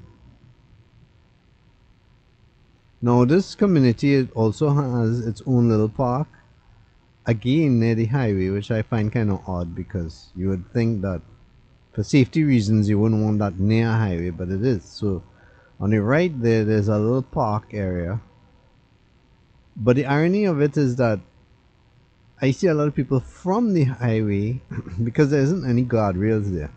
Again, another reason why it's kind of odd place to have it, because anybody flying in through the highway could fly right into here. But anyway, there are no guardrails here, so people come off the highway and rest there and do their other kind of rest, if you know what I mean. So it really should be blocked off, walled off, in my opinion. But I noticed a lot of construction going on there, land clearing and stuff, so I don't know what the deal with that, but part of the community enhancement would to be make sure that that particular grounds there is kept for the people within the area, not just whatever. Nice coconut trees there. I like when they're short like that because at least you could get your ladder and pick it. When it's on those really tall coconut trees, I mean, you really have to get a professional to go up that tree to pick. That's one of the reasons I like the Chinese coconut tree. At least that's what we call them here. I don't know what's the scientific name, but they tend to be short and produce a yellow nut. I'm not any coconut expert here. I'm just saying from what I know. If you know better, you can always fill me in the comments area. Make sure you explain what you're filling in me about.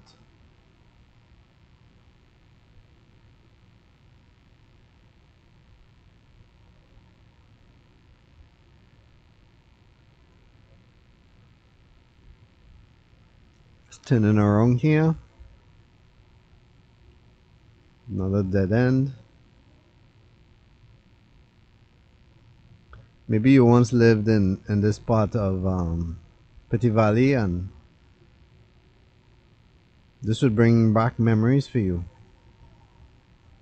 Maybe, maybe not. Let me know in the comments area again.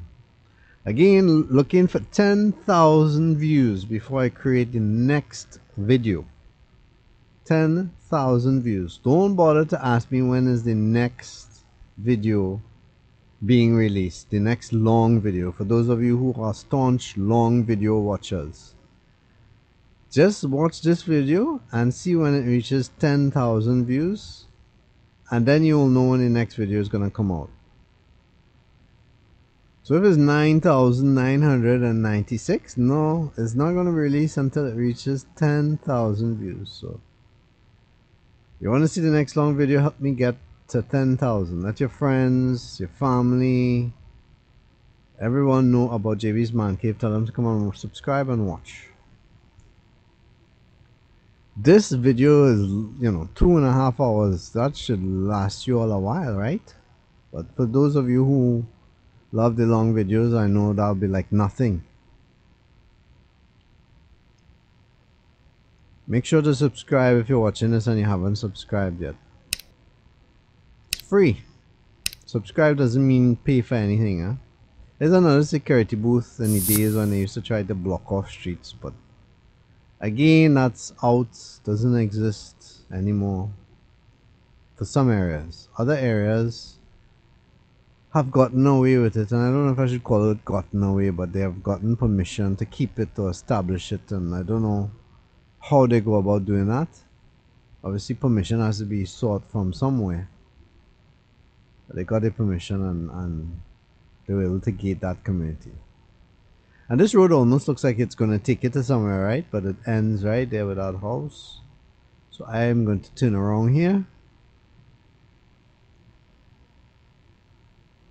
And that's only possible because there are no vehicles right up on that corner. Sometimes when people park on a corner, that they don't realize just how difficult that makes driving. Especially when it's a dead end.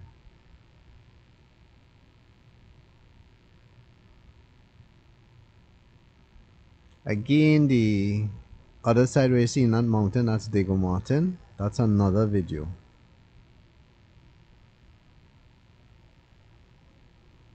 The terrain there is a bit different than here. Here is more commercial. What am I saying? There is more commercial and here is more residential. There are some spots in Petit Valley where you could see is more commercial, like where Massey is and where the bar is and stuff, but largely it's more residential. Dago Mountain, however, is very commercial, especially on the main road. Shops up and down there, like St. James.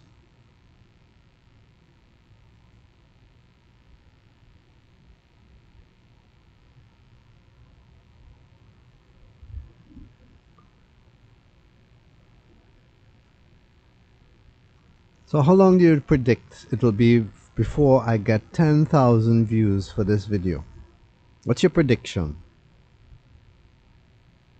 Funny in saying that I was doing the English Premier League 2022 to 2023, and just as the games were about to finish, I was indisposed, so I couldn't follow up with it. But in any case, I don't know if I'll be continuing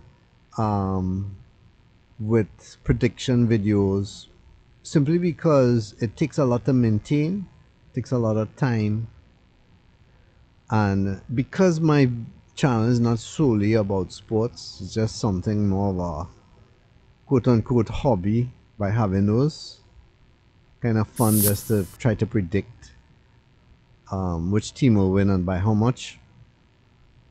I don't know if I will be continuing for the 2023-2024 season of the English Premier League. Tell me what you think. Do you think I should still continue or not? Creating those videos for each game, it does take a lot of work, and I have so many other videos to show, and I, that's part of why I don't think I will continue it. Coming up here, put a bit of a strain on the engine, as you can see. And the turns, wow, the turns was incredibly sharp, especially for a longer vehicle. But this road takes you up to these apartments here. They have a really nice view. You'll see part of that view just now. Yeah, creating a video for one game, and then it's not just a matter of creating a video too, because I have to follow up with the game results and all that, and that took a lot of time and took me away from the time that could be used to be creating other videos. So I figured I would leave that out and just focus on my other video trends. That does not mean I'm getting rid of videos about sports, but I think I will just focus more on the championships or the final games rather than the whole structure from start to finish. The tournaments in between, the eliminations in between, and that type of thing. Just focusing on the finals. So where we were was Hibiscus East, and now this is the west side. We're actually facing west. And this is in the back of Hibiscus Apartments. So a nice stylized apartment building. And this is the back of it where the residents are.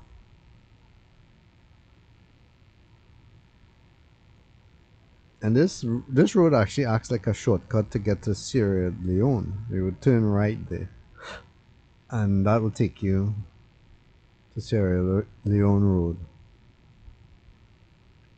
Some nice designs of places here. I was kind of impressed actually, especially these apartments, these townhouses in the end here. They look pretty good. I like to see finished places like this. The only thing I don't like about places like this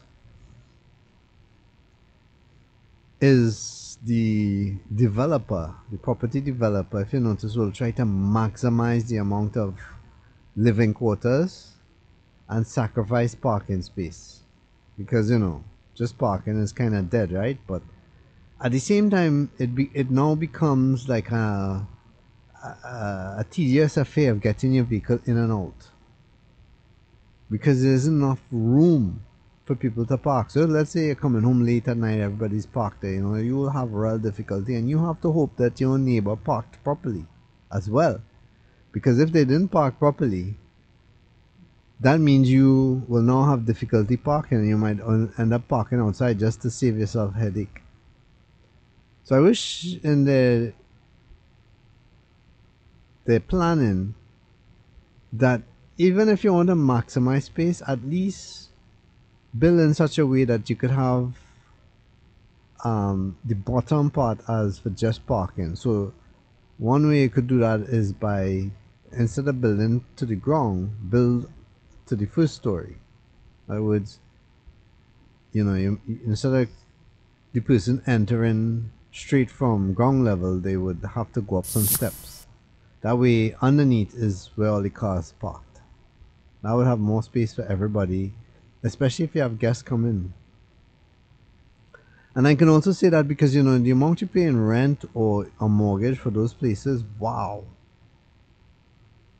It's an incredible amount. So this is Morne Coco Rd, and I'm turning right because, you know, I passed in the back there of that tall building on the right, the Hibiscus Apartments, and I felt maybe I missed something or some street, and I figured, you know, I will turn and see what I missed. And I thought of going in there, but then I said, let me check and see if I missed anything. But really, I didn't miss anything because we came from Hibiscus east and we went across the road there to the west, which is on the right.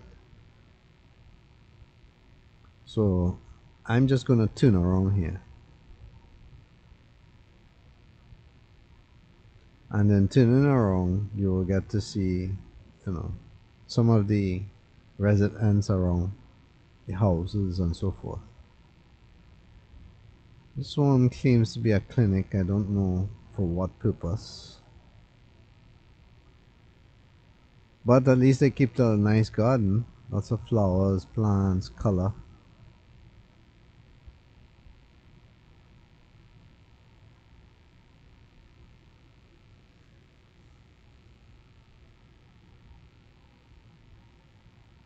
So that's where we went across the road there to the other side. But instead we will go this way on Morne Coco Rd and try to cover some of the other streets which have a new unique appearance. And from all this talking, I need to take a water break. So if you hear things going on in the background, noises, that's me taking my stainless steel oversized jug and drinking from it.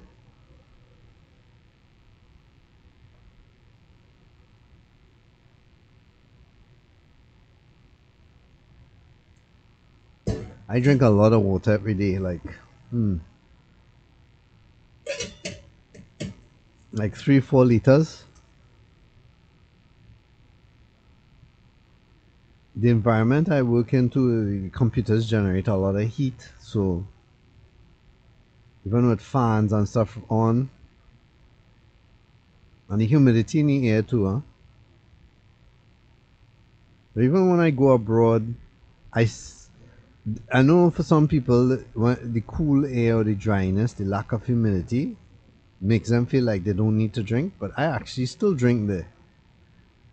Um, so that's just me and my system keeping it cool. I may drink slightly less, maybe just 3 liters instead of 4, but I still drink a lot of water, and that's the best thing.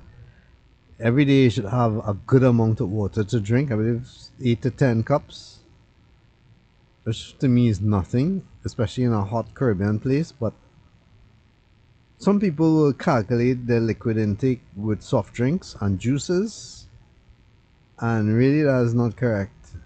Those things are in addition to the water intake. You really need water, just water, no sugar drinks and stuff. Occasionally I might have like a club soda, which only has maybe a few salts, and that's about it. I didn't want to go up here because you see how many cars on the road, right?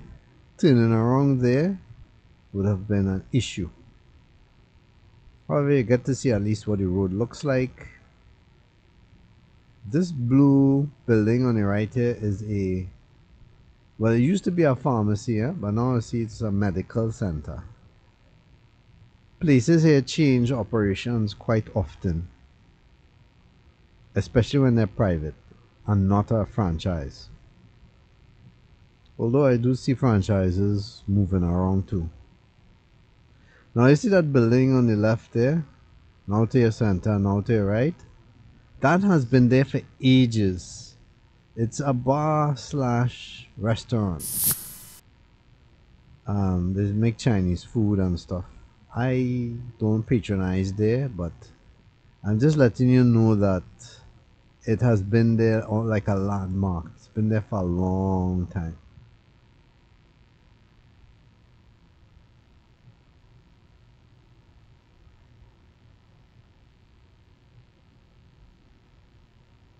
This is Sierra Leone Road, like the country.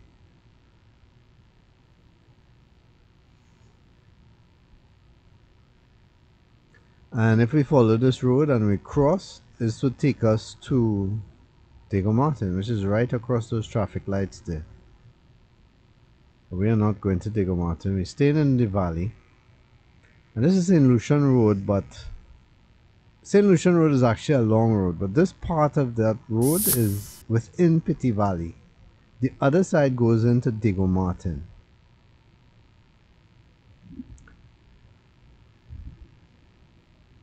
And you can tell by all the vehicles and stuff, yep, they fix and repair vehicles here. I don't know how good they are or what they do or etc. But you got the tour.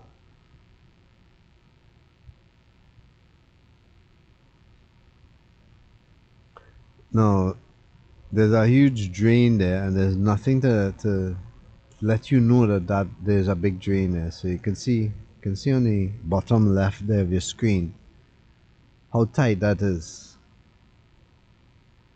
Anybody could go down in there. That's ridiculous. Local authorities should be covering that. Should not have an exposed drain, or if you do, railing or something to protect people from it. Shouldn't be open like that. Yeah, so this road that I'm on actually extends straight ahead.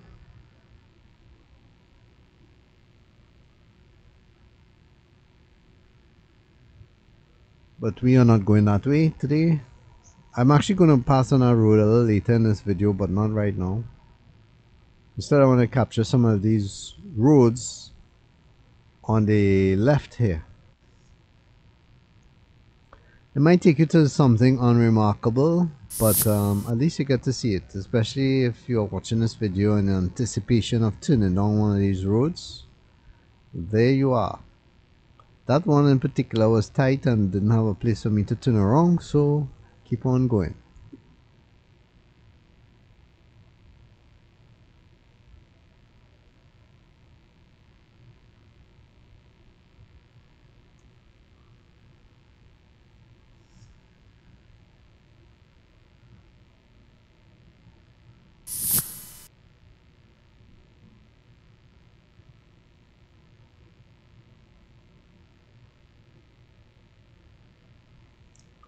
This particular place is a good example of how concrete takes over everything, and because of that the green becomes less and less and less. While some property owners are doing their best to keep the green, you can see that some properties is just all concrete. And some people even cover their yard with concrete to ensure they don't have to cut the grass. But you know, it doesn't look good. You know, for that to look good, it would have to be a commercial property, and it would have to be well paved and tiled in some way. But most people don't go to that extent. To me, there should never be a mixture of commercial and residential. Those things should be separate and have a designated area for it. Bothers me sometimes when I see a nice area and then boom, some commercial enterprise there, especially bars. I just don't like them. How do you feel about that? Let me know in the comments area.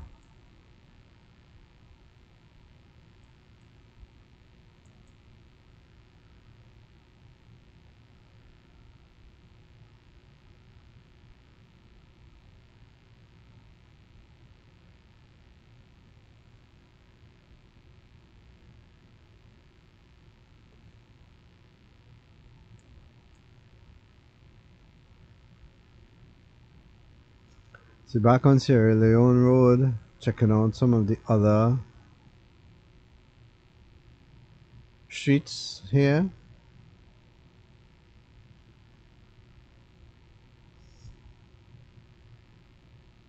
Now I believe this road will take you all the way to the other side, which I believe is the Majuba Cross Road.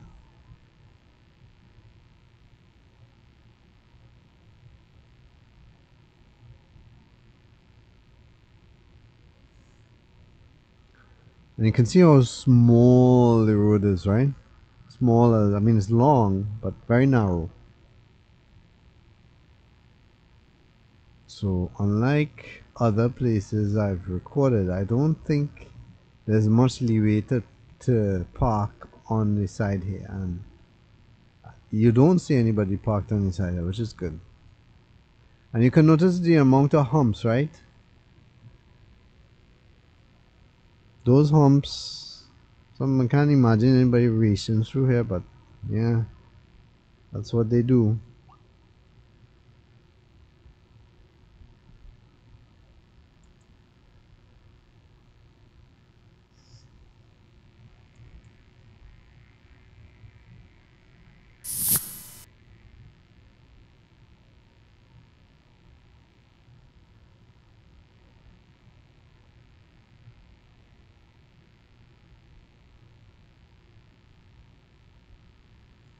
So this is like going around, and this would be the other side of St. Lucian Road. In order to get to another, Petit Valley, by the way, is on the left, and Diego Martin officially is on the right. So to get to this part of Petit Valley, I have to actually come on this road in order to get it, to access these gardens. Trying to get, you know, as much as I can from all of Petit Valley.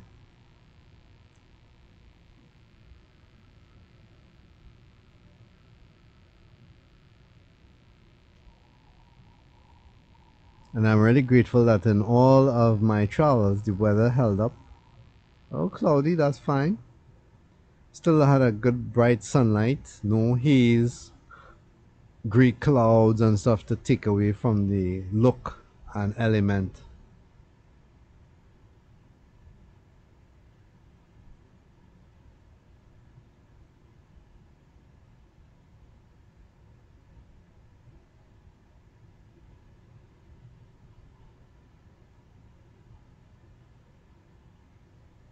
Waiting for cars to pass. So that other side there, that would be officially Diego Martin, which I would cover in another video. Don't forget, 10,000 views in this video before I will release the next one. Slow down there a bit because I wanted to see if tuning there was worthwhile. Obviously for me it wasn't worthwhile enough. And again, that's nothing to do with the people in the area or whatever. That's just time versus difficulty at this point in time. Because I've been driving, I mean, if you notice, I've been driving in real time here. And just imagine me sitting down driving all this time here, up and down, turning around, turning around, turning around. You know, it wears you down.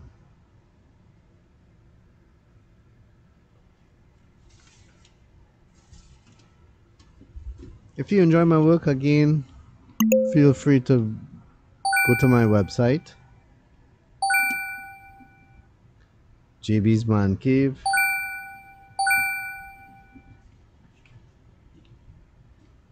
.com, jboard.com. Press the donate button and donate if you can. If you can't, you know, just simply like, comment, let your friends know about JB's Man Cave so they can also subscribe. It's all free.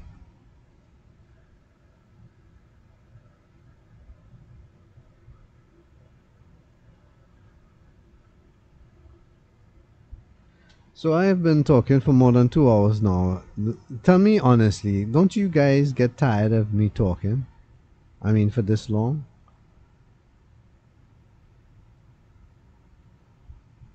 Anything that you particularly would like to hear me talk more about within these videos? You may ask for history and stuff, but to be honest, I am not a historian. I go by layman's knowledge. If you want to know about Petit Valley, you know, a lot of it was settled by French colonists who came here were given land and had slaves working for them on plantations. That's right. So a lot of the places here were once plantations of slaves and whatnot, which are long gone now, but it's a sad part of history that we know. So that's what Petit Valley is. The name, I don't know if it have anything to do with petite and valley. For sure this is a valley. It's a vast valley actually. But the petite part maybe it's just because it's small. But nothing small about Petit Valley. It's a large area. I'm not sure why the name. If you know the name, feel free to comment in the comments area. This building on the left, that used to be a grocery actually. Now I'm not sure what they do there. There's some streets on the right. I won't bother to cover those because they are very short streets, so I'll take you here. You can see some of the houses on the side of the mountain, to the base of the mountain.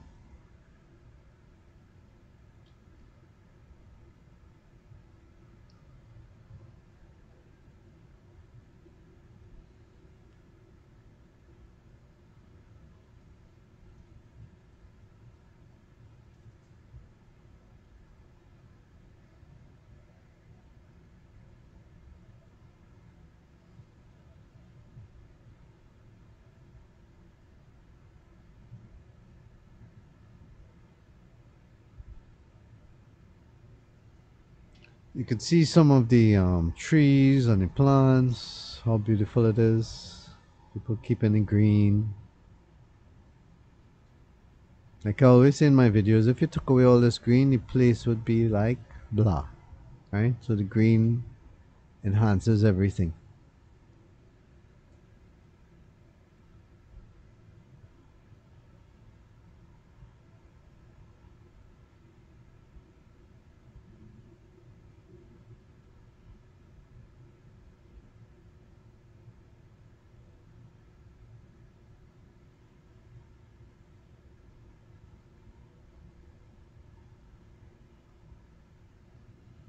Going back down, you got a nice view. I like this particular part of Petit Valley. It's quiet. I like how the houses are, the roads.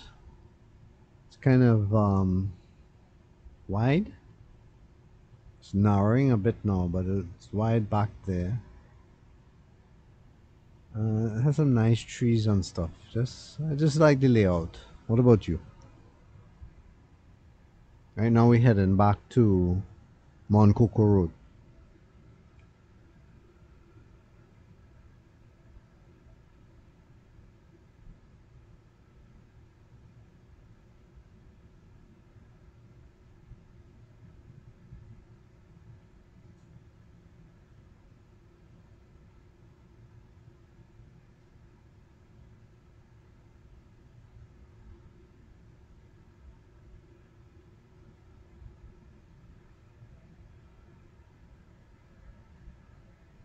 This particular part here, I always, by the way, on the left there, that's Diego Martin really officially. That's why I'm not going down there.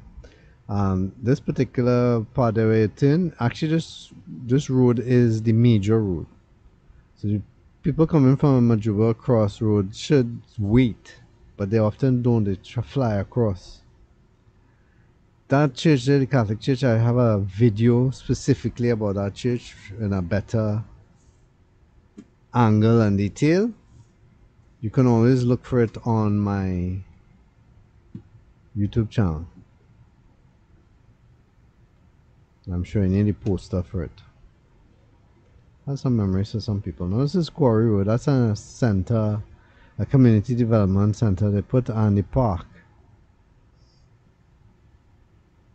And the name of this road is fitting because up ahead you can see, well, it's kind of overgrown now, but it's a quarry up there, and they have dug away from the surface of the mountain or the hill in such a way that it actually looks aesthetically nice. At least it did, not right now, but it did some time ago when I was looking at it. Now it looks bad. Trash and stuff lying around. Bush. Up ahead and on the other side is a place called Kukoja, which would be familiar to anybody from this area.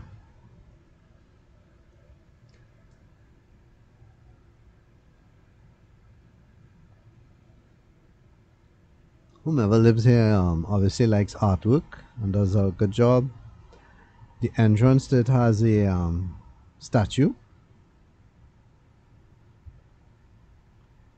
And this building here, they have this like a snack place, but they also have some interesting designs in their place.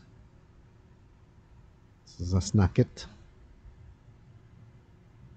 Kukoja, by the way, as we're passing by, it extends up to the mountain, but again, that's not a place I would want to drive up because it's very steep and hardly any place to turn around. In fact, all these roads on the right here that I'm passing are very steep, and that's why you'll notice I am not taking them.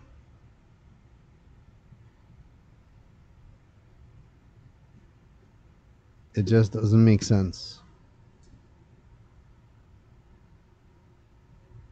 So normally you could go on Morne Coco Rd, but this is like the back roads. And these back roads make up part of what will connect to a road called Pioneer Drive, which leads to even more stuff on the mountains. Now, the ones on the mountains on this side are a little less steep, so I'll try to show you them. See, if I turn left there, I'll go back to Morne Coco Rd. But I don't want to go back there yet, so we'll take a right here. I mean, these roads are steep, but they're not as bad as the ones that I passed by earlier.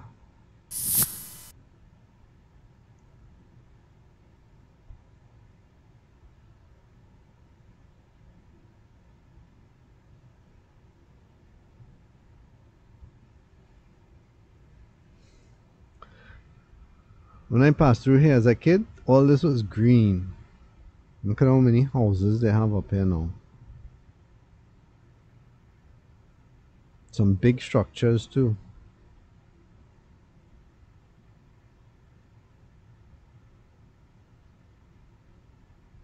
Look at that one on your right. That's huge.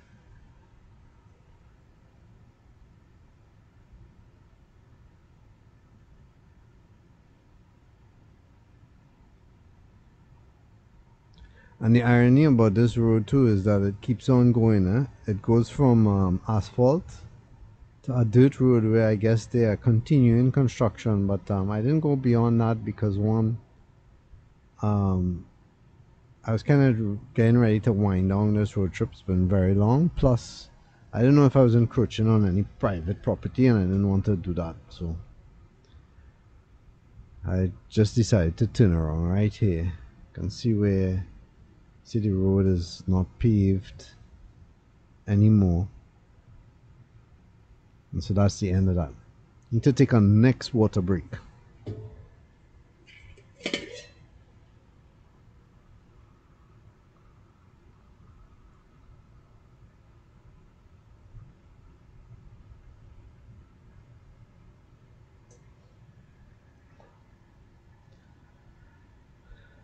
You guys have me talking more than I've ever talked in my life.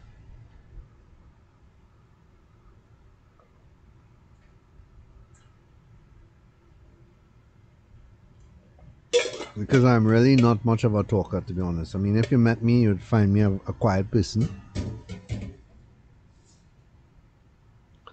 Not shy, don't mix up being quiet with shy. I'm not a shy person, but I'm just quiet. You know, like keep to myself. I like to observe things more than talk about it. And I also like to be discreet and blend in to the point that I'm not noticeable. And that might seem odd, right? But that's just the way I am.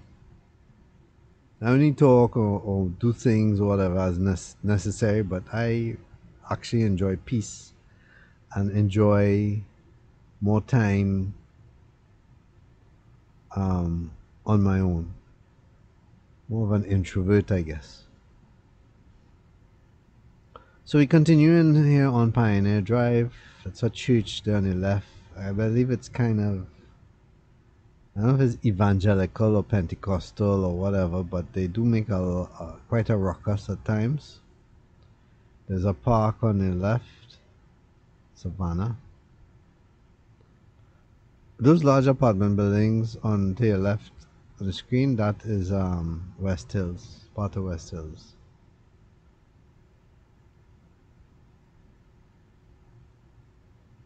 Some limers at the corner. Never was a fan of limers.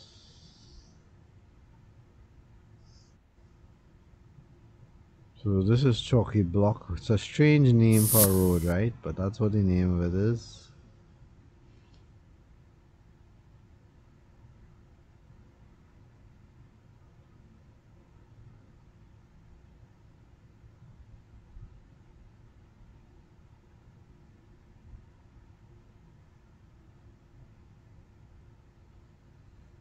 Up there is a dead end. You see where that yellow car is? Right, just right after that white van is a dead end. So really, there was no purpose in me going up there. But the odd thing about this road is up at the top there, I don't know, it's like a garage or something, kind of commercial place. Just kind of an odd place for that. But anyway, like how this house is designed, simplistic. And have a nice little view from here too.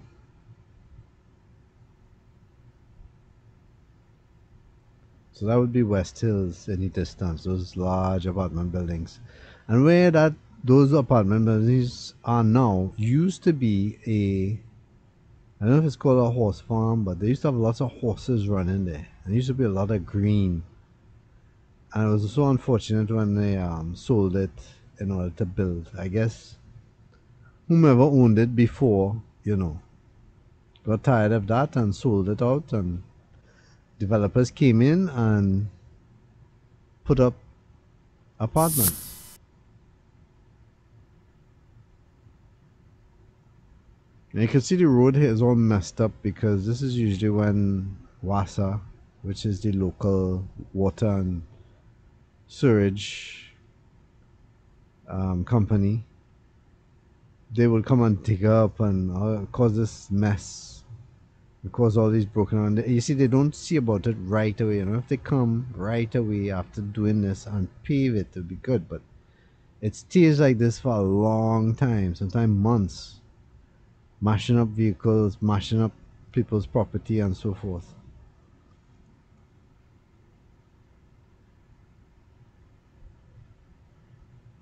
Again, there are offshoot roads going on to the right, but I don't want to cover those, so I'm just going to stick with the main road here.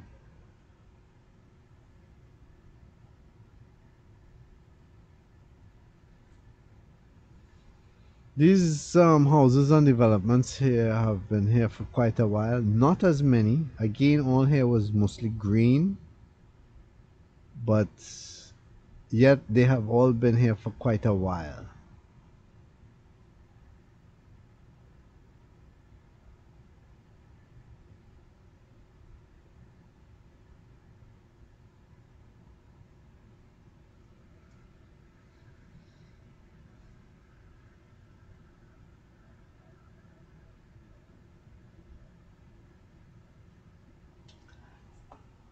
Now, normally I would kind of fly through here and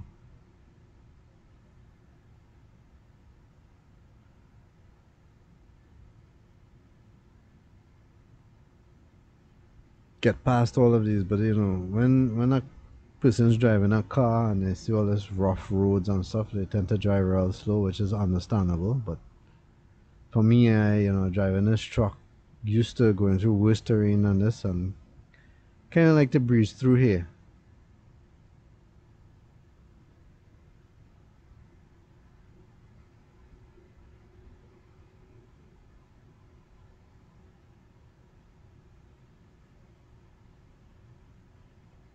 I am actually attempting, because I've never come all this way, and I'm attempting to, again, just like I did with Simeon Road and those others, see where this goes to the end.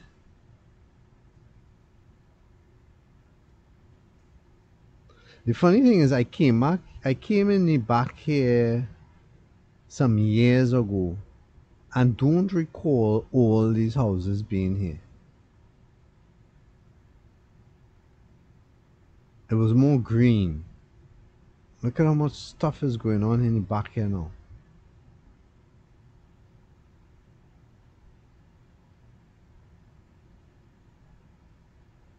Now it's going up.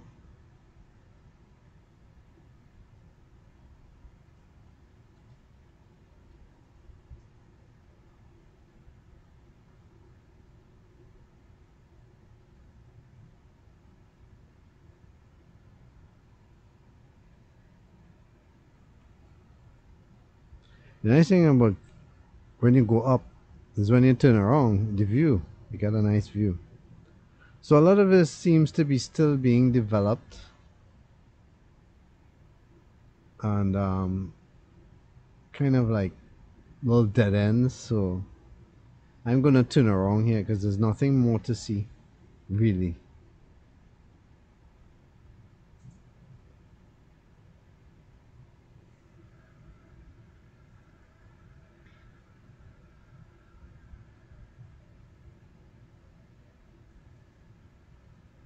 See, now you got a little view of the valley.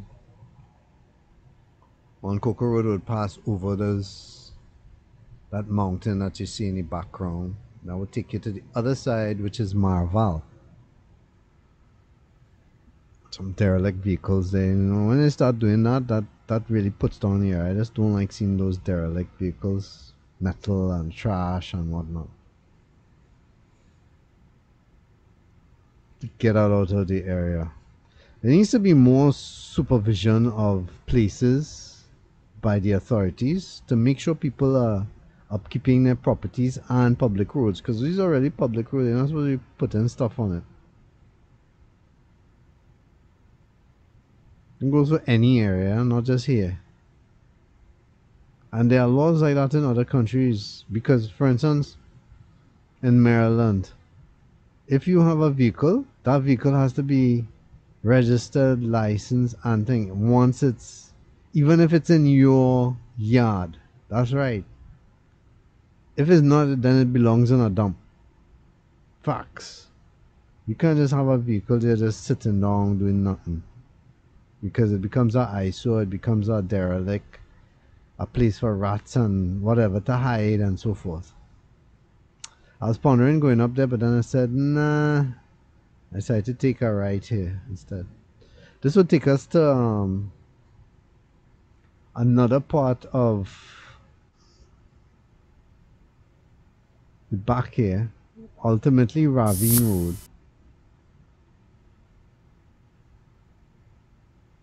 But all these little side streets are like shortcuts to get to the other side, because there's a river here that you have to pass over, and this kind of takes you over it. The roads here are very small, as you can see, very close to the mall inside. So, for instance, look how this Maxi's coming up here. I would never be able to pass there with him there. And he knows that, so he calls me forward. I can pass now. And you'll see where we're going to go over the river via this bridge.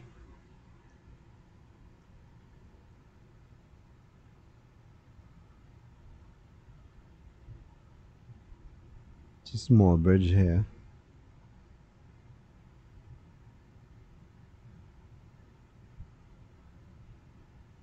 And this is Ravine Road. Now I could have gone right and show you more of that, but there's nothing remarkable up there really.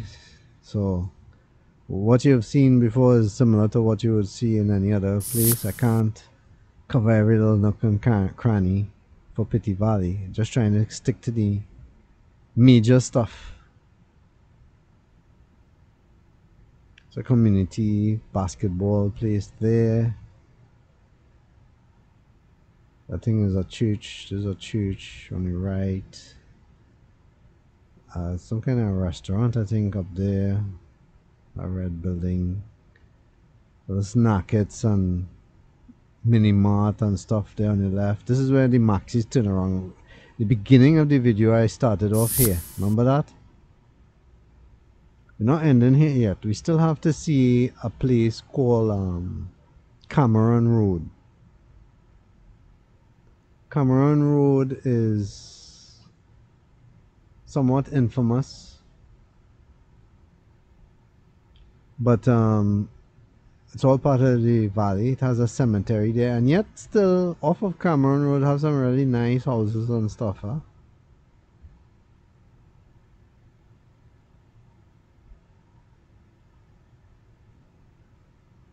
That's Cameron Road there on the right. When they were developing West Hills, I remember there were a lot of complaints that there was a lot of mud and swampy areas being kicked up, and some of the graves would be disturbed, and people said they saw skeletons and stuff. That's right there on the right, that green and yellow wall that we're passing. I don't know if that still happens, but people here in the area was complaining. That's kind of creepy, right? Sierra Vista Gardens.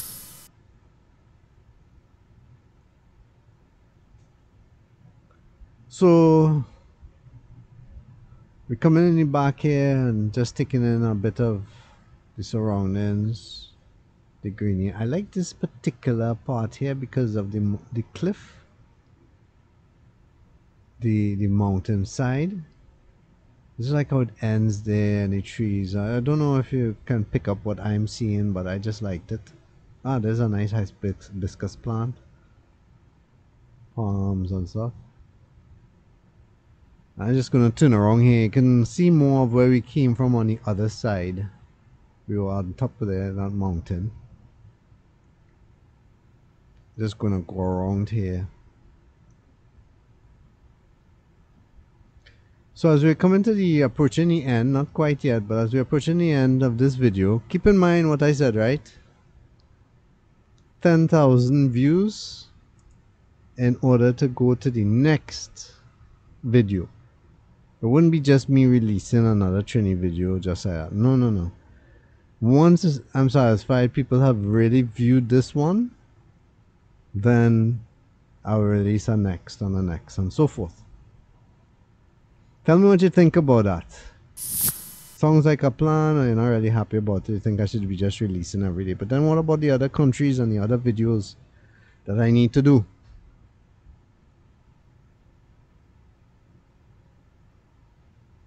Kind of have to have a little bit of sharing time on my channel, right? Not just Trini stuff.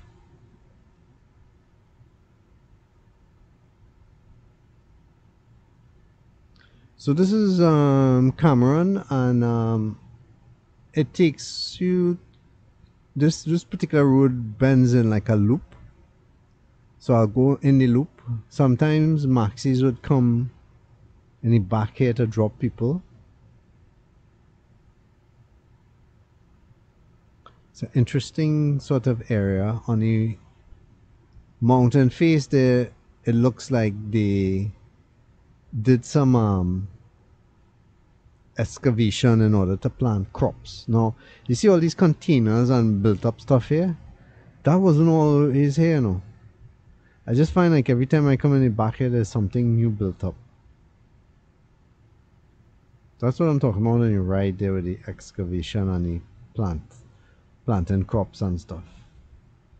So this is part of the loop. The roads here are quite narrow, so if you see another vehicle coming, you really wouldn't be able to pass.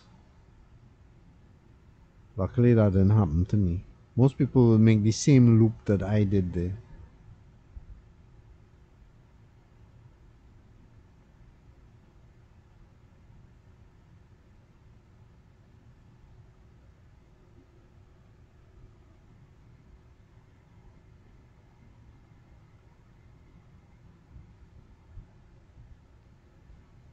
So this is all part of Petit Valley, and we have covered quite a vast variety of it.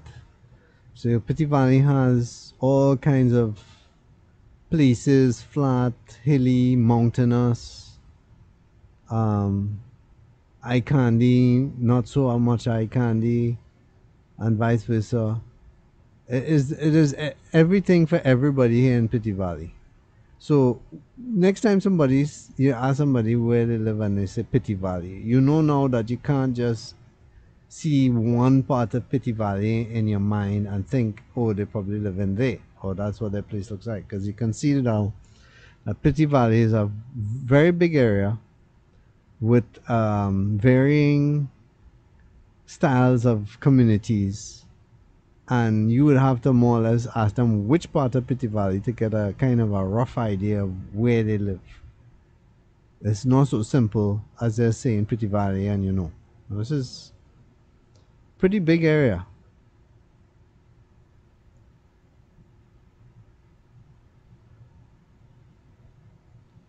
I'm going to show you, give you a taste too of West Hills, which is here on the left, which is a fairly new development, and they have a part too where there's a commercial aspect right here. When you turn left and right, you could go across a mini grocery, they have drugstores, mini mart, and so forth.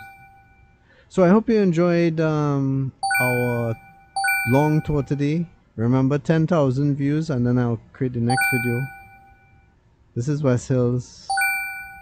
I really appreciate you coming here to watch JB's Man Cave and my videos. Thanks so much